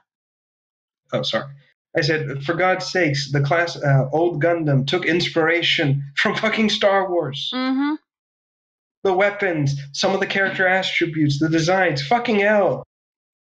It's the point to put a fine point on that. Fucking beam sabers. It's a fucking lightsaber, and you know it. Yep. I don't know what I don't know what the comparison of that noodle in the arm was though. Noodly arm? The penis arm. Oh. That's how we I need to describe it. It's a noodle, really, but we only remember it as the penis arm. Mm. But no, I mean to say this, like I actually kind of find it funny, bad, but also funny that the Devil Woman is trying to make the movies more political when the original Star Wars was based off of war, like an actual war that was going on. Like it was already political, you just couldn't tell. It was actually bringing you out of the political. But that's the point I want to point out is that Star Wars has put in politics, but this is where my issue comes up.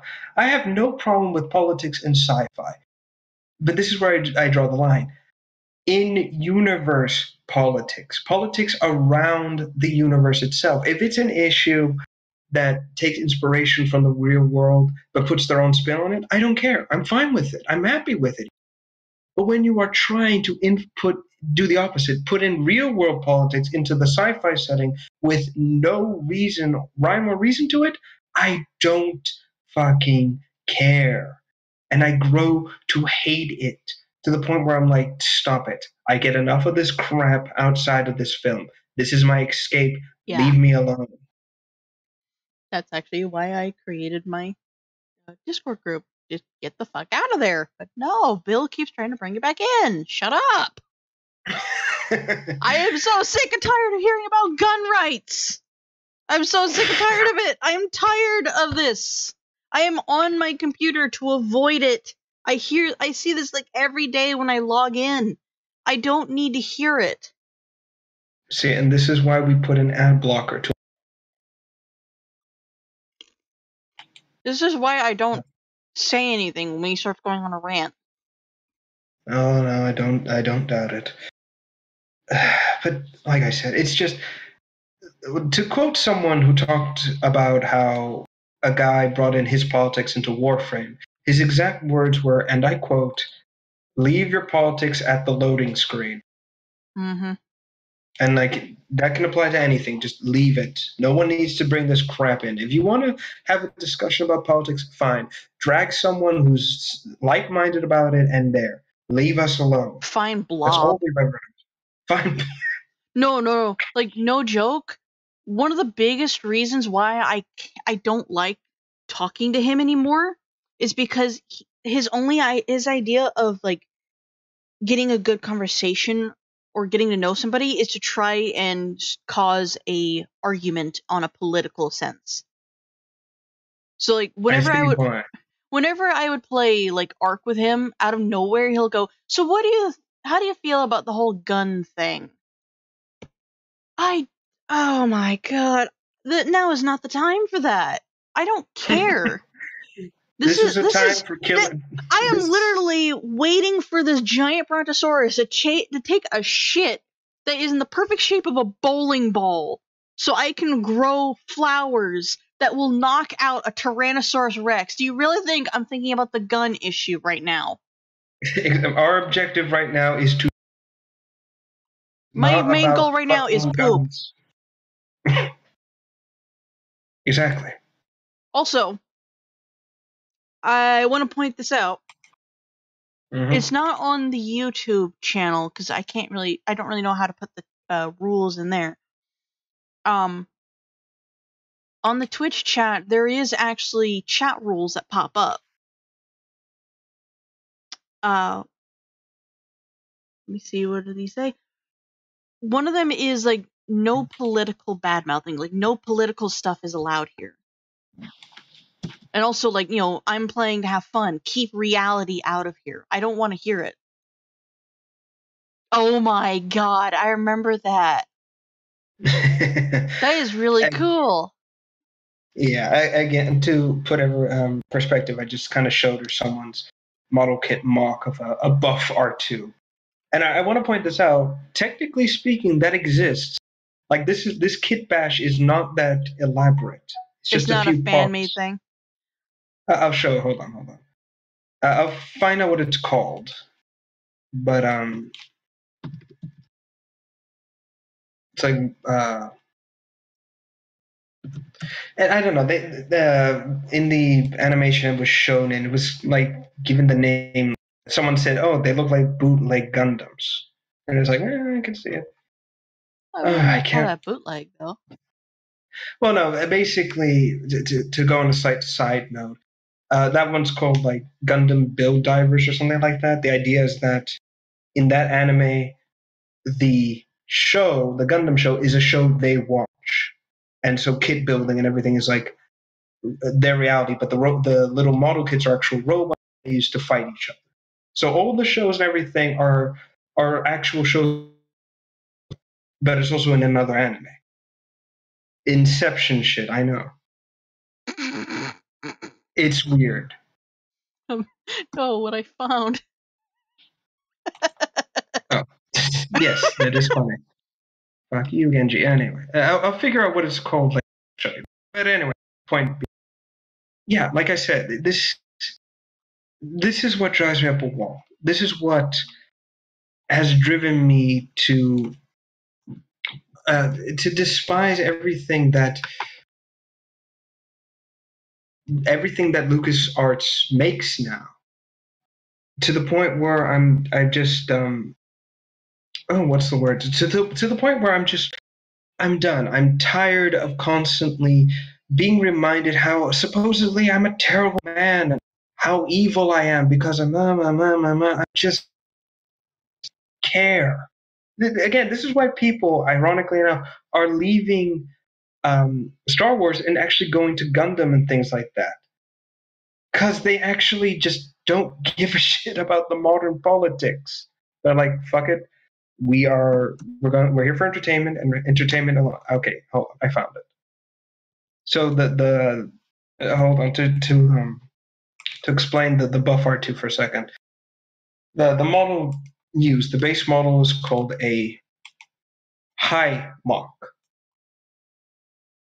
Yeah. Yeah, it's literally just an R2 with arms.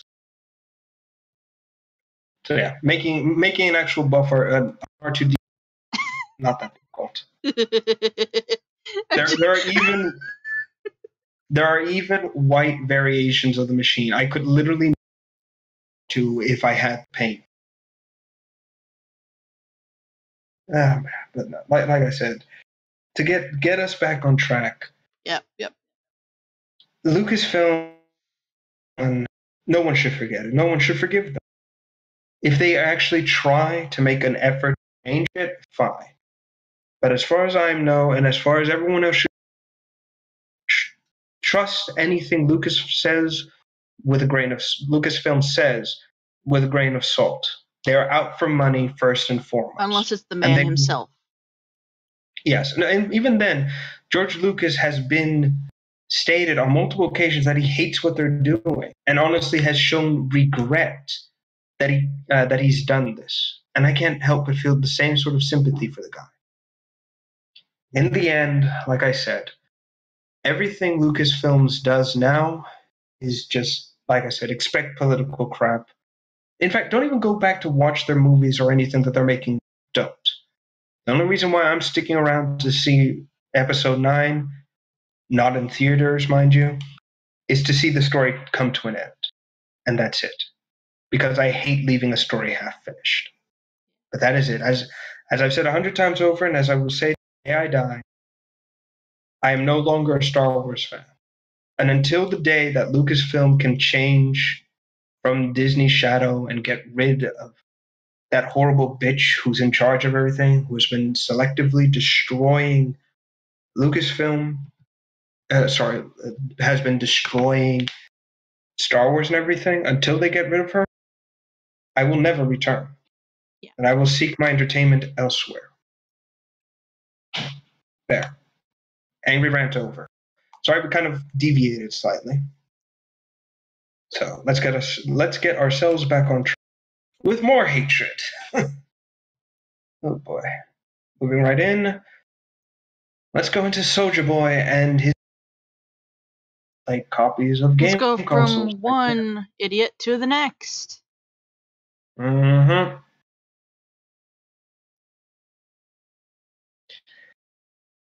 So as everyone knows, created the Soldier console. It was basically a bootleg Nintendo product, effectively. Nothing, something out of China, or Korea, or wherever places they sell them, right? Now, nobody would have had a big issue about it. Most people, it's cheap Chinesium. I'm sorry, that still cracks me up that people refer to bootleg crap as Chinesium. Oh, that's funny. But anyways, people know it's a cheap bootleg of what other companies make. So naturally, nobody really cared when Soldier Boy created it. However, Nintendo and everybody else got pissed with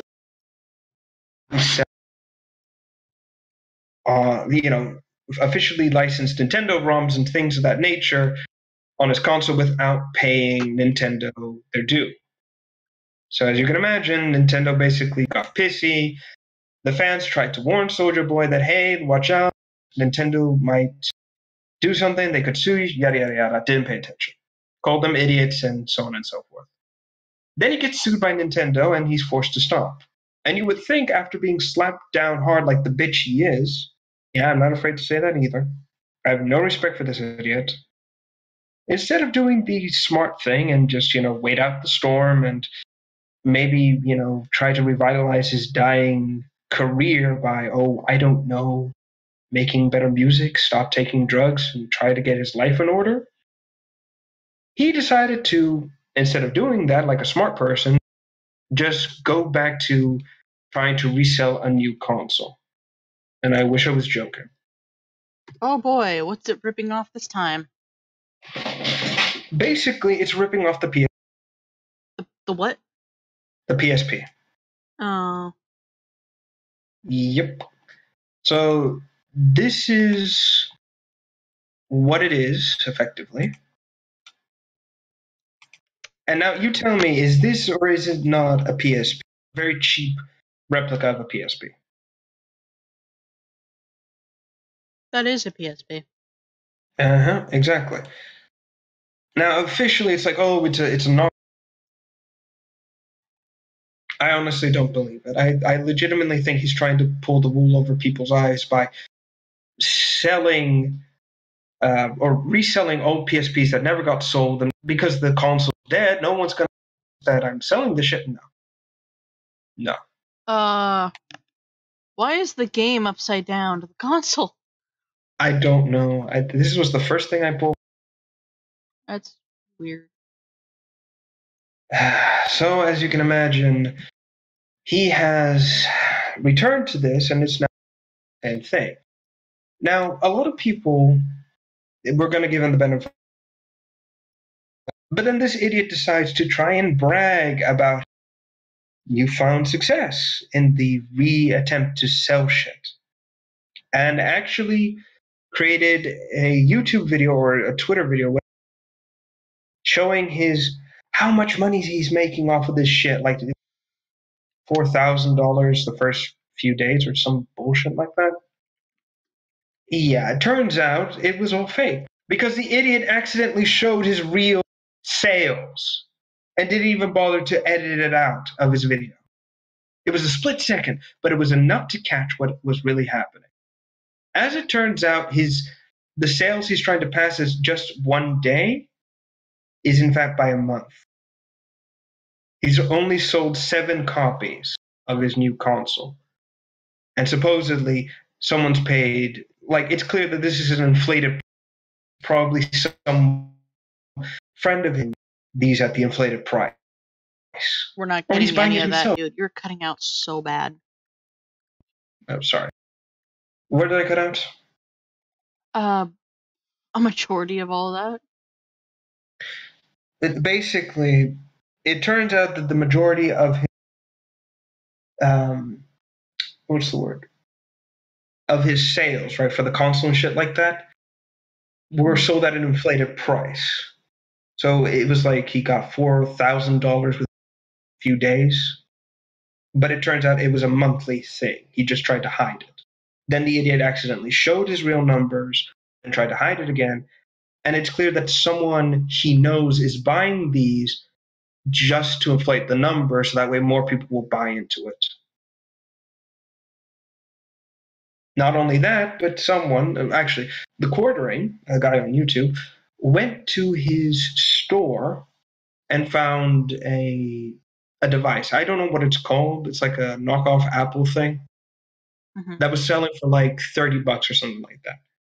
He then finds the name of the actual product and the website and finds out that it's being sold on a different website under a different name, the original name, for $3. It isn't even hidden. This is insanity. This idiot is so desperate for money, he steals shit and passes it off as his own. And as it turns out, he, for some weird reason, after he started all this, all his new Soulja Boy consoles sold out. Weird, isn't it? Yep. No. Turns out that it's possible Sony is now getting involved, telling the moron to stop selling their old products. And it's getting worse. He is literally begging people to buy his shit. He's now a high professional online beggar. This idiot. He's gonna turn into the South Park version of a hobo. Yep. By the way, I found that episode very funny. I'm so disappointed in this guy, and I don't even like. I never did. Yeah. It's just, how is it that someone can be this dumb and do the same fucking and not learn anything? You it's Yeah, we're not getting any of that, but we got a good idea. It really is frustrating. Mm-hmm. It's like, I honestly, I want to, if I ever see this guy, I'm gonna, your life is in shambles. Fucking grow up, get a job, keep the money you've got, and just live quietly, you know? Just go away. We're done. Just be smart and get. It's crazy, isn't it? That for once, I'm not saying I'm gonna slap the shit out of someone. Like I've reached a new level of anger where it's just passive rage. It's like I've turned red. I'm sitting there, but you can feel the hatred emanating off of me in silent rage. Yeah, this bird stays afloat out of sheer rage alone. Exactly. Just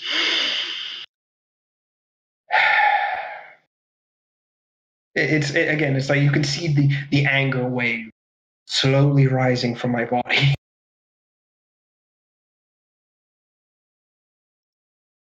My God. Just But that's it. That's all the information we have right now. Give it a few more days or a week, and he'll get sued again. Mark my words, he will. Because the motherfucker don't learn. Give me 1 sec. Let me reset the call, by the way. I don't stop dropping. All right.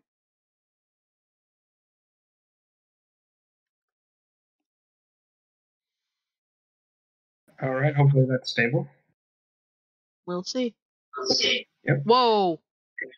What? I can hear myself. Can you still hear yourself? Not anymore. Okay, that was weird. Don't know why that does that. What is it? It's just like Samuel L. Jackson, like, can't make the motherfucker cry.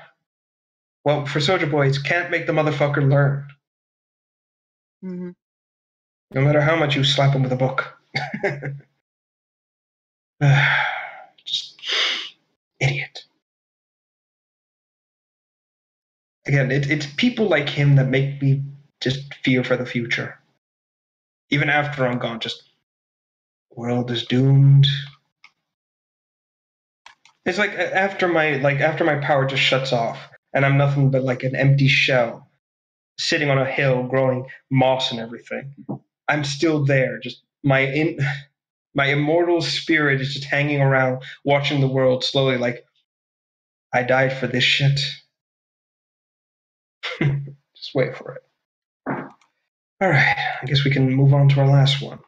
Yep. Slightly good news going into this.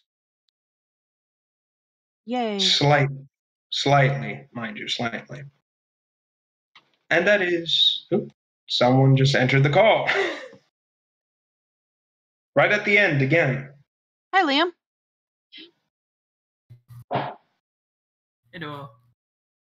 We're on our last topic. Yeah, impeccably late, as usual. We're talking about Mortal Kombat. 11.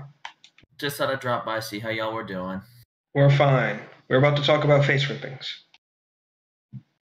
We just went from like Yes. 2 topics of sheer anger to this, to a game that we both might like. Yes. Might, because I'm not one for gore anymore. Well, yeah. And Mortal Kombat, let's face it, is Mortal fucking Kombat. Yeah! I like the movies. Ironically enough, as for like popcorn flicks, and if you don't care about Mortal Kombat, they're actually kind of funny.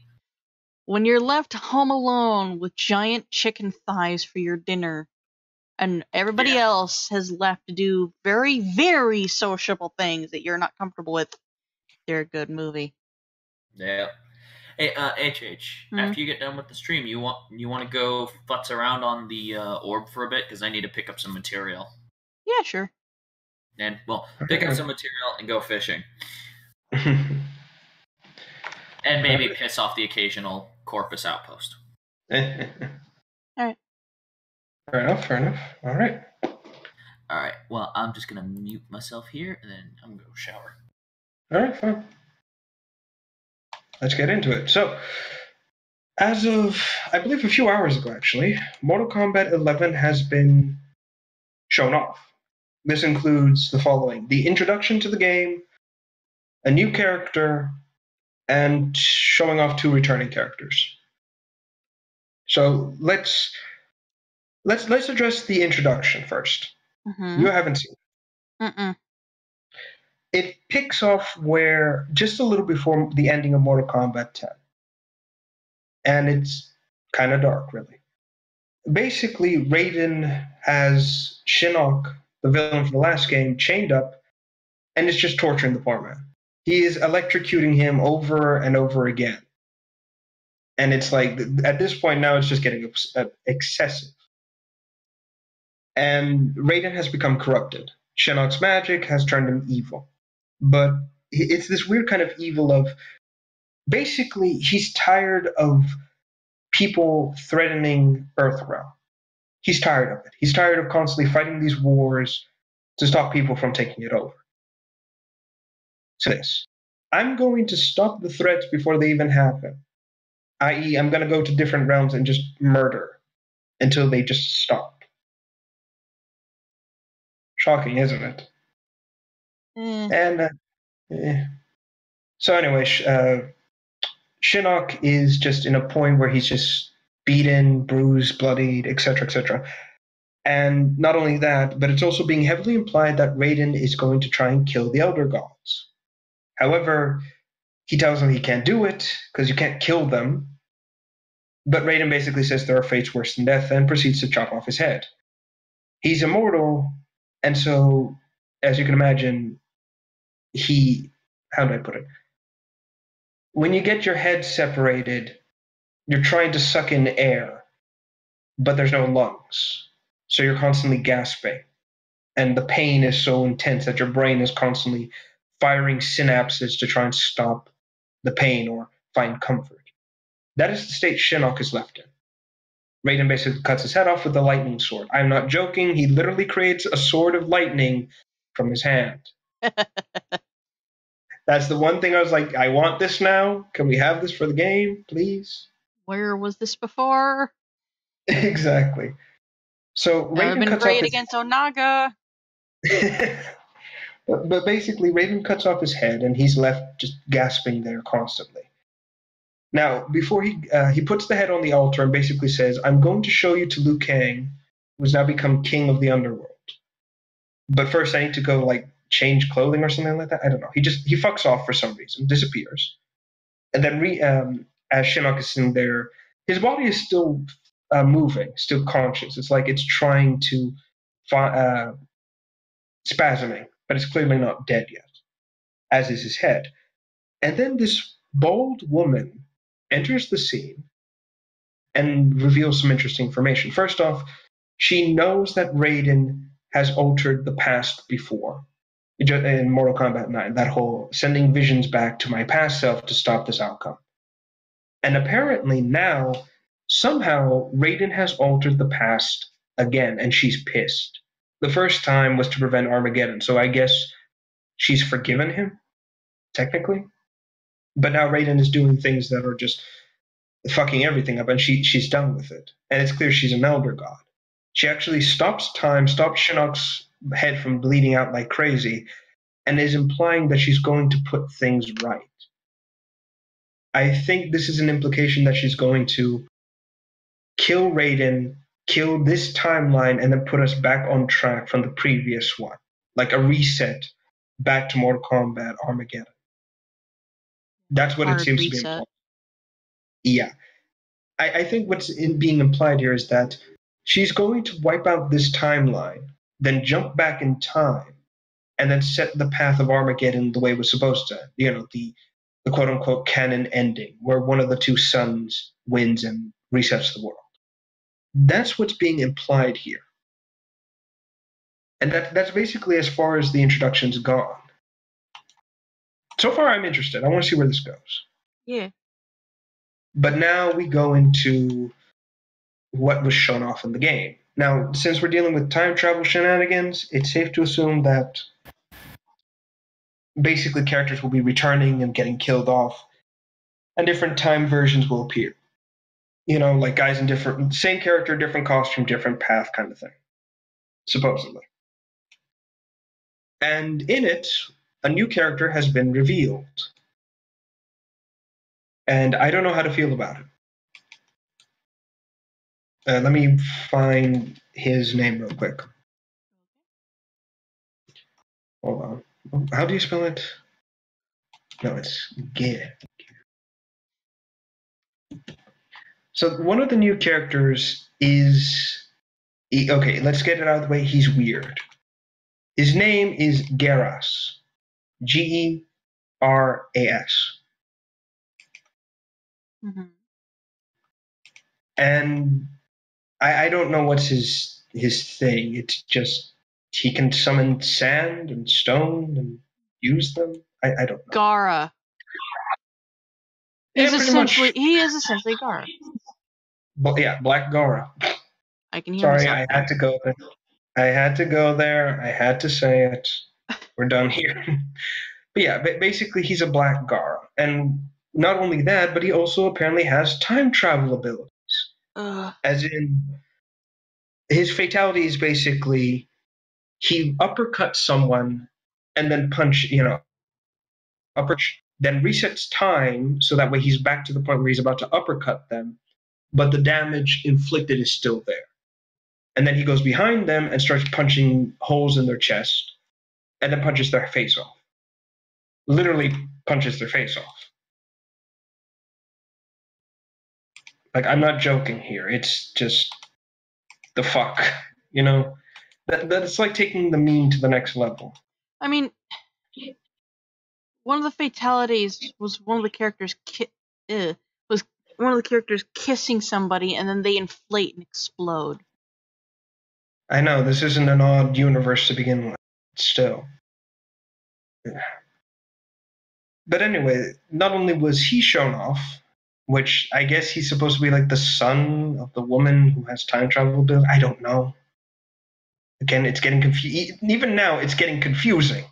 Mm-hmm. Second, we have the return of character. Sonya Blade is obviously coming back, and her design is almost one-to-one like her classic. Sorry, not classic. From Mortal Kombat X. Okay, so far so good. The thing is that I don't think they got her same voice actor or voice actress. It's a different voice actress altogether, but not in the good sense. Oh, goody. Yeah. And the other character who has returned as well, from 9 actually, is Scarlet. And she's got an extreme makeover. Like, we're talking really, really weird. Like, I see her and my immediate thought is, who the hell? Like, how do I put it? I see her helmet and immediately think, That's the thing. That's exactly what I wanted to say. She looks like someone out of fucking Star Wars now. What the fuck? We just can't get away from it. Exactly. So I guess this one shows her face. I don't like what they've done. I really don't. For reasons I'm not sharing that image. Fine, but my point still stands. It's like the previous looked mature and sensible. This just looks like they reversed her age for some reason. I don't know why. And of course, there is the other character who's returning aside from Scorpion is Baraka. Oh, I don't know God. how he came. Exactly. I don't know how he came back. He's just here. Let's deal with it. He's like that one dude at a party that's just there. Exactly. You don't want to deal with him, but he's just there, and you know that dealing with him just becomes more of a hassle. So you're like, oh, fuck it, let him be. Oh God, what's the Jerry, the one from Undertale, Jerry. Exactly. Like the only option you have with him is let's just ditch Jerry. But no, this is where my issues start to appear with Mortal Kombat 11, and that is for some weird. Might as well show off the quote unquote new Baraka while I'm at it. I don't know what's going on. I don't know why they keep changing Baraka's style between every fucking game. What is happening? Who in NetherRealms is designing this crap, and can I punch them? Wow. I know. It's like they just can't make up their mind with the fucker. Anyway. So, as you can imagine, this is where my problem starts to come in. It is very clear that this Mortal Kombat is more focused on blood effects than actual gore. And this in the reveal trailer, not IGN, what's it called? I think it's E3. In the E3 video that showed off the fight between Sonya and Scarlet and Scorpion versus Baraka, I noticed that the whole game, all the way leading up to the fight, I noticed that the characters were hitting each other, they were cutting each other up, but there was no impact. There was no obvious signs that there was blade, damage, nothing. It was just, for some reason, it was like, how do I put it? It's kind of like Power Rangers, They get hit with a stick and explosions. Mm-hmm. Exactly the same thing, except you get hit with a stick and blood comes out. And that's the thing. Go ahead. So, you know how like a couple of years ago there was that dinosaur movie, like Walking with Dinosaurs? That had like Justin Long and all that shit? Yeah. I still regret to this day going to see that for my birthday because my dad will not let it go. Like, we see dinosaurs being grabbed by like Tyrannosaurus Rex looking dinosaurs and like being mauled, but there is zero blood or damage. Exactly, and that is exactly what's happening in this game. And this is a thing that Mortal Kombat 9 did right, which was the more the characters fight, the more fucked up the character looks. Like there are bruises, skin missing, scarred, muscle exposure, that kind of thing. 10 and now 11 seem to have abandoned that. To be a little bit more kid-friendly. Exactly, and this is a problem I've begun to notice with 11. The fatalities are looking less impressive and more censored. And this is an issue I'm having as it begins. Like, for example, as a quick example, the Scorpion fatality finish or whatever. Is it just me, or does this seem a bit like they just said, fuck it, no blood, no nothing? Look at that. I mean, it would make sense if it was like a lightsaber wound, but no. Exactly. It's not going to cauterize it. It's going to burn. You're still going to have blood. Exactly. And then we have one of Sub-Zero's new fatalities, which is cutting off the guy's head, freezing it, and then punching it to pieces.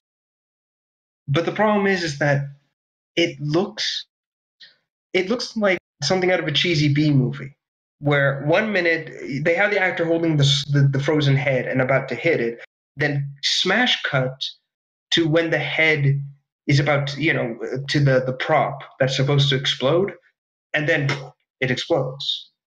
Like, there's gore, but there's like very cheap detail to it. Yeah. And this is what I've begun to notice, especially for this Mortal Kombat. It feels like they're trying to appeal to a wider audience, and that's not a good thing. Definitely not, no. In fact, even Baraka's latest kill, right? So when they showed off Baraka fighting a Scorpion, not the one apparently, the fatality goes like this. Basically, Baraka beats the guy up, right? Then when they're stunned and it's time to do the finisher, he'll reach in and he'll rip off the face. And then you see the skull and the meat and tissue, etc., etc. And you think, oh shit, that's brutal. But then he goes in and he breaks that part of the skull off. And then the guy falls on the ground, obviously dead with the brain exposed, just sitting there in the cavity. And then he uses his blades, he plucks the brain out, pulls it out, and then bites it. Now, is it just me, or does it seem like that's way too much over the top? It's a little much. This is the thing I think would have been better. What if instead he just, uses his blades, stuns the guy, and then cuts the head open at the nose, and as the top of the cranium's flying off, then reach in and pull out the brain and bite it. Because then you still get this effect of that is a horrible way to die, and the guy probably felt all that before his brain was pulled out. But now he's dead. You've already ripped the skull open, the brain's exposed, he's dead already. Why bother now reaching in and just plucking the brain out? The fight's over. This is excessive now. And this is what I've been noticing with 11. This desire to be over the top, but it's not in a good way. It's And Obed pointed this out. This has been a problem with Mortal Kombat going forward. The deaths now have to be more and more extreme, but they're no longer satisfying extremes. They're just showy and flashy for the sake of showy and flashy. Like, they could even go back to, like, an old fatality, and it would work just fine. Ironically, the brutalities of X is what people loved. Because they were sudden, they were painful, and it was clear they just killed the guy. For example, one of Scorpion's brutalities is basically he opens his palm, the fire is there, and he throws it, and then everything, the low portion of the torso and the hips is disintegrated. They're turned to bones. The guy screams, and then he dies. That is more satisfying than the over the top throw the get over here blade, pull, and then cut the head off. You know, that's more satisfying than that. And this is a problem I think NetherRealms is having an issue with, and that is they don't know where to make a satisfying finisher anymore, and they're just doing it for the sake of, hey, let's make it flashy and entertaining because fuck it. And this is what I'm starting to fear with 11 right now. This is what I'm starting to get worried moving forward, because I'm starting to see the issues with 11. I'm starting to see where it's going wrong, especially when it comes to the fighting scene. And again, I want to like 11 because X didn't do anything, didn't steer me wrong. It was satisfying and I enjoyed what it was. But this is now getting to the point where I'm starting to see the problem. I'm worried about the future of Mortal Kombat as it is.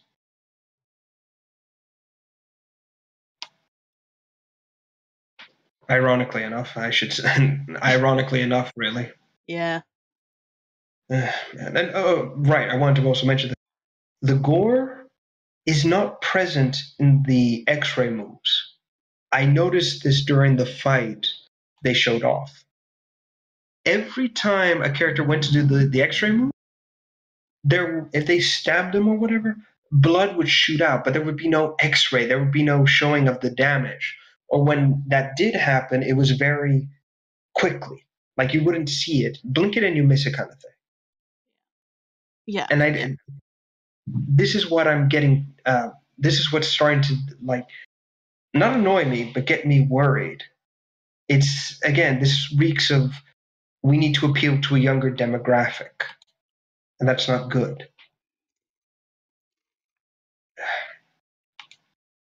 And again, maybe this is something that won't be in the finished product. Maybe that's I don't, especially given that the same things have happened in the past. Things that were shown off for X and the other games did happen. So, like I said, this isn't boding well for the future. Nope. Personally, my favorite quote-unquote finishers were the environment finishers. I loved it. Like I believe it's Armageddon. There was a level where if you kick the guy just right into a pit, he would have to make a mad dash across molten metal before a stamp would come down and crush him into a burning skeleton. And it worked even on the robot guys, which I found very funny. Exactly. And actually, speaking of 11, from what I saw, there seems to be a push to bring back weapons, like in the older games. Woo! But it seems to be running on more of a meter kind of thing, where you can use it, but for a limited time. I don't know how to feel about that. If they do bring back weapons as a mechanic, I'll be happy. It'll make it more interesting again, but, other than that, not a lot of hope going forward. And hey, if it does crash and burn, we got frame fighters. Exactly, we have frame fighters. That's not saying much, but whatever. The future game within shit. a game. Mm-hmm. And like I said, Mortal Kombat 11, this whole time travel shenanigans also does not bode well for me. Like, time travel in Mortal Kombat has been an iffy subject, if anything. and yet now that it's being very clear that a lot of the fighters being brought in aren't returning from Mortal Kombat 10, but as in a natural sense, like this is the timeline moving forward. This seems to be that different reality versions of the characters, like they chose different paths leading up to this moment, are going to suddenly become, or suddenly going to start appearing more and more frequently forward. And that's where my worry is sitting. Because if this is the case, then this is where plot is going to suffer big time, especially in terms of like, because let's face it, Mortal Kombat story, giant ball of cheese. It's true, but that's the case. And yet still they have something going with 10. And I hope, again, from the sake of the story perspective, that this game doesn't just throw everything out the window for the sake of, let's have fun, Yeah, sorry we've kind of gone on a rant here, but it's kind of the MO for the show. Lately, yeah. Yeah. Also, apparently I should also mention that the Shao Kahns that are appearing in this game look like alternate versions. Not fun. Like, there's one that's very clearly a Shao Kahn that looks very clearly part of a much older Japanese history, like early early conquering Shao Kahn, like when he was a general for Onaga, which that would be interesting to see. But still, also like fucker, stay dead. Yeah. I don't care how many times. It's like I don't care how many times I have to do it. Fucking stay dead, god damn it. Yep. All right.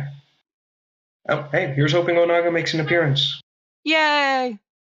They hinted at him in X, so might appear. I loved him. He was my favorite. Let's go, Giant Dragon Emperor for the win. Yeah. All right. I guess that covers everything. Missing anything?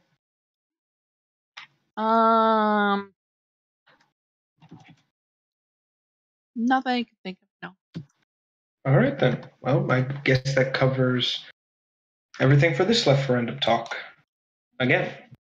All right. So yeah. Thank you, ladies and gentlemen, for tuning in once again for referendum talk. Like always, stay tuned to the end for a message from HH. But this is Rev signing out, and we will see you again next Thursday. See ya. Yep. All right, so I've deafened myself now. This is the end of the stream, guys. But I do have some things to say. I always do. In the description on YouTube and underneath the video on Twitch, there's a link and a creeper face that pops up when it's not supposed to be there. I have deleted it multiple times. YouTube really needs to fix that. Don't click on it because it doesn't work. It's supposed to be a link that allows you to donate and support the show. Don't do that. It's not going to go anywhere. What really does help is if you spread the word that we are streaming, that we are live. Regardless of it being just me playing a game or just the show, or even if Rev decided, hey, I want to stream using this channel, he's more than welcome to, by the way. Putting this out there so we now have proof. I give Rev permission to stream on my accounts. He just needs to ask. But anyway, it's not going to help, but what does help is spreading the word. On Twitter or on Tumblr, because those are the only social medias I use, reblogging and retweeting and sharing all that, it helps. Oh, that's my usual spiel. We try, ever since on try to stream every day, it has been reduced to being Thursdays and Sundays, and from the way things are going right now, I'm going to be likely streaming on Saturday. We stream Warframe. Apparently, we stream Skyrim, Terraria, Starbound, maybe Gmod and Half-Life 2. Not so sure on that one. just whatever we're feeling. But we will see you guys. Well, I will hopefully see you guys on Saturday and Sunday. But podcast sake, we will hopefully see you guys on Thursday. Have a good night, everybody.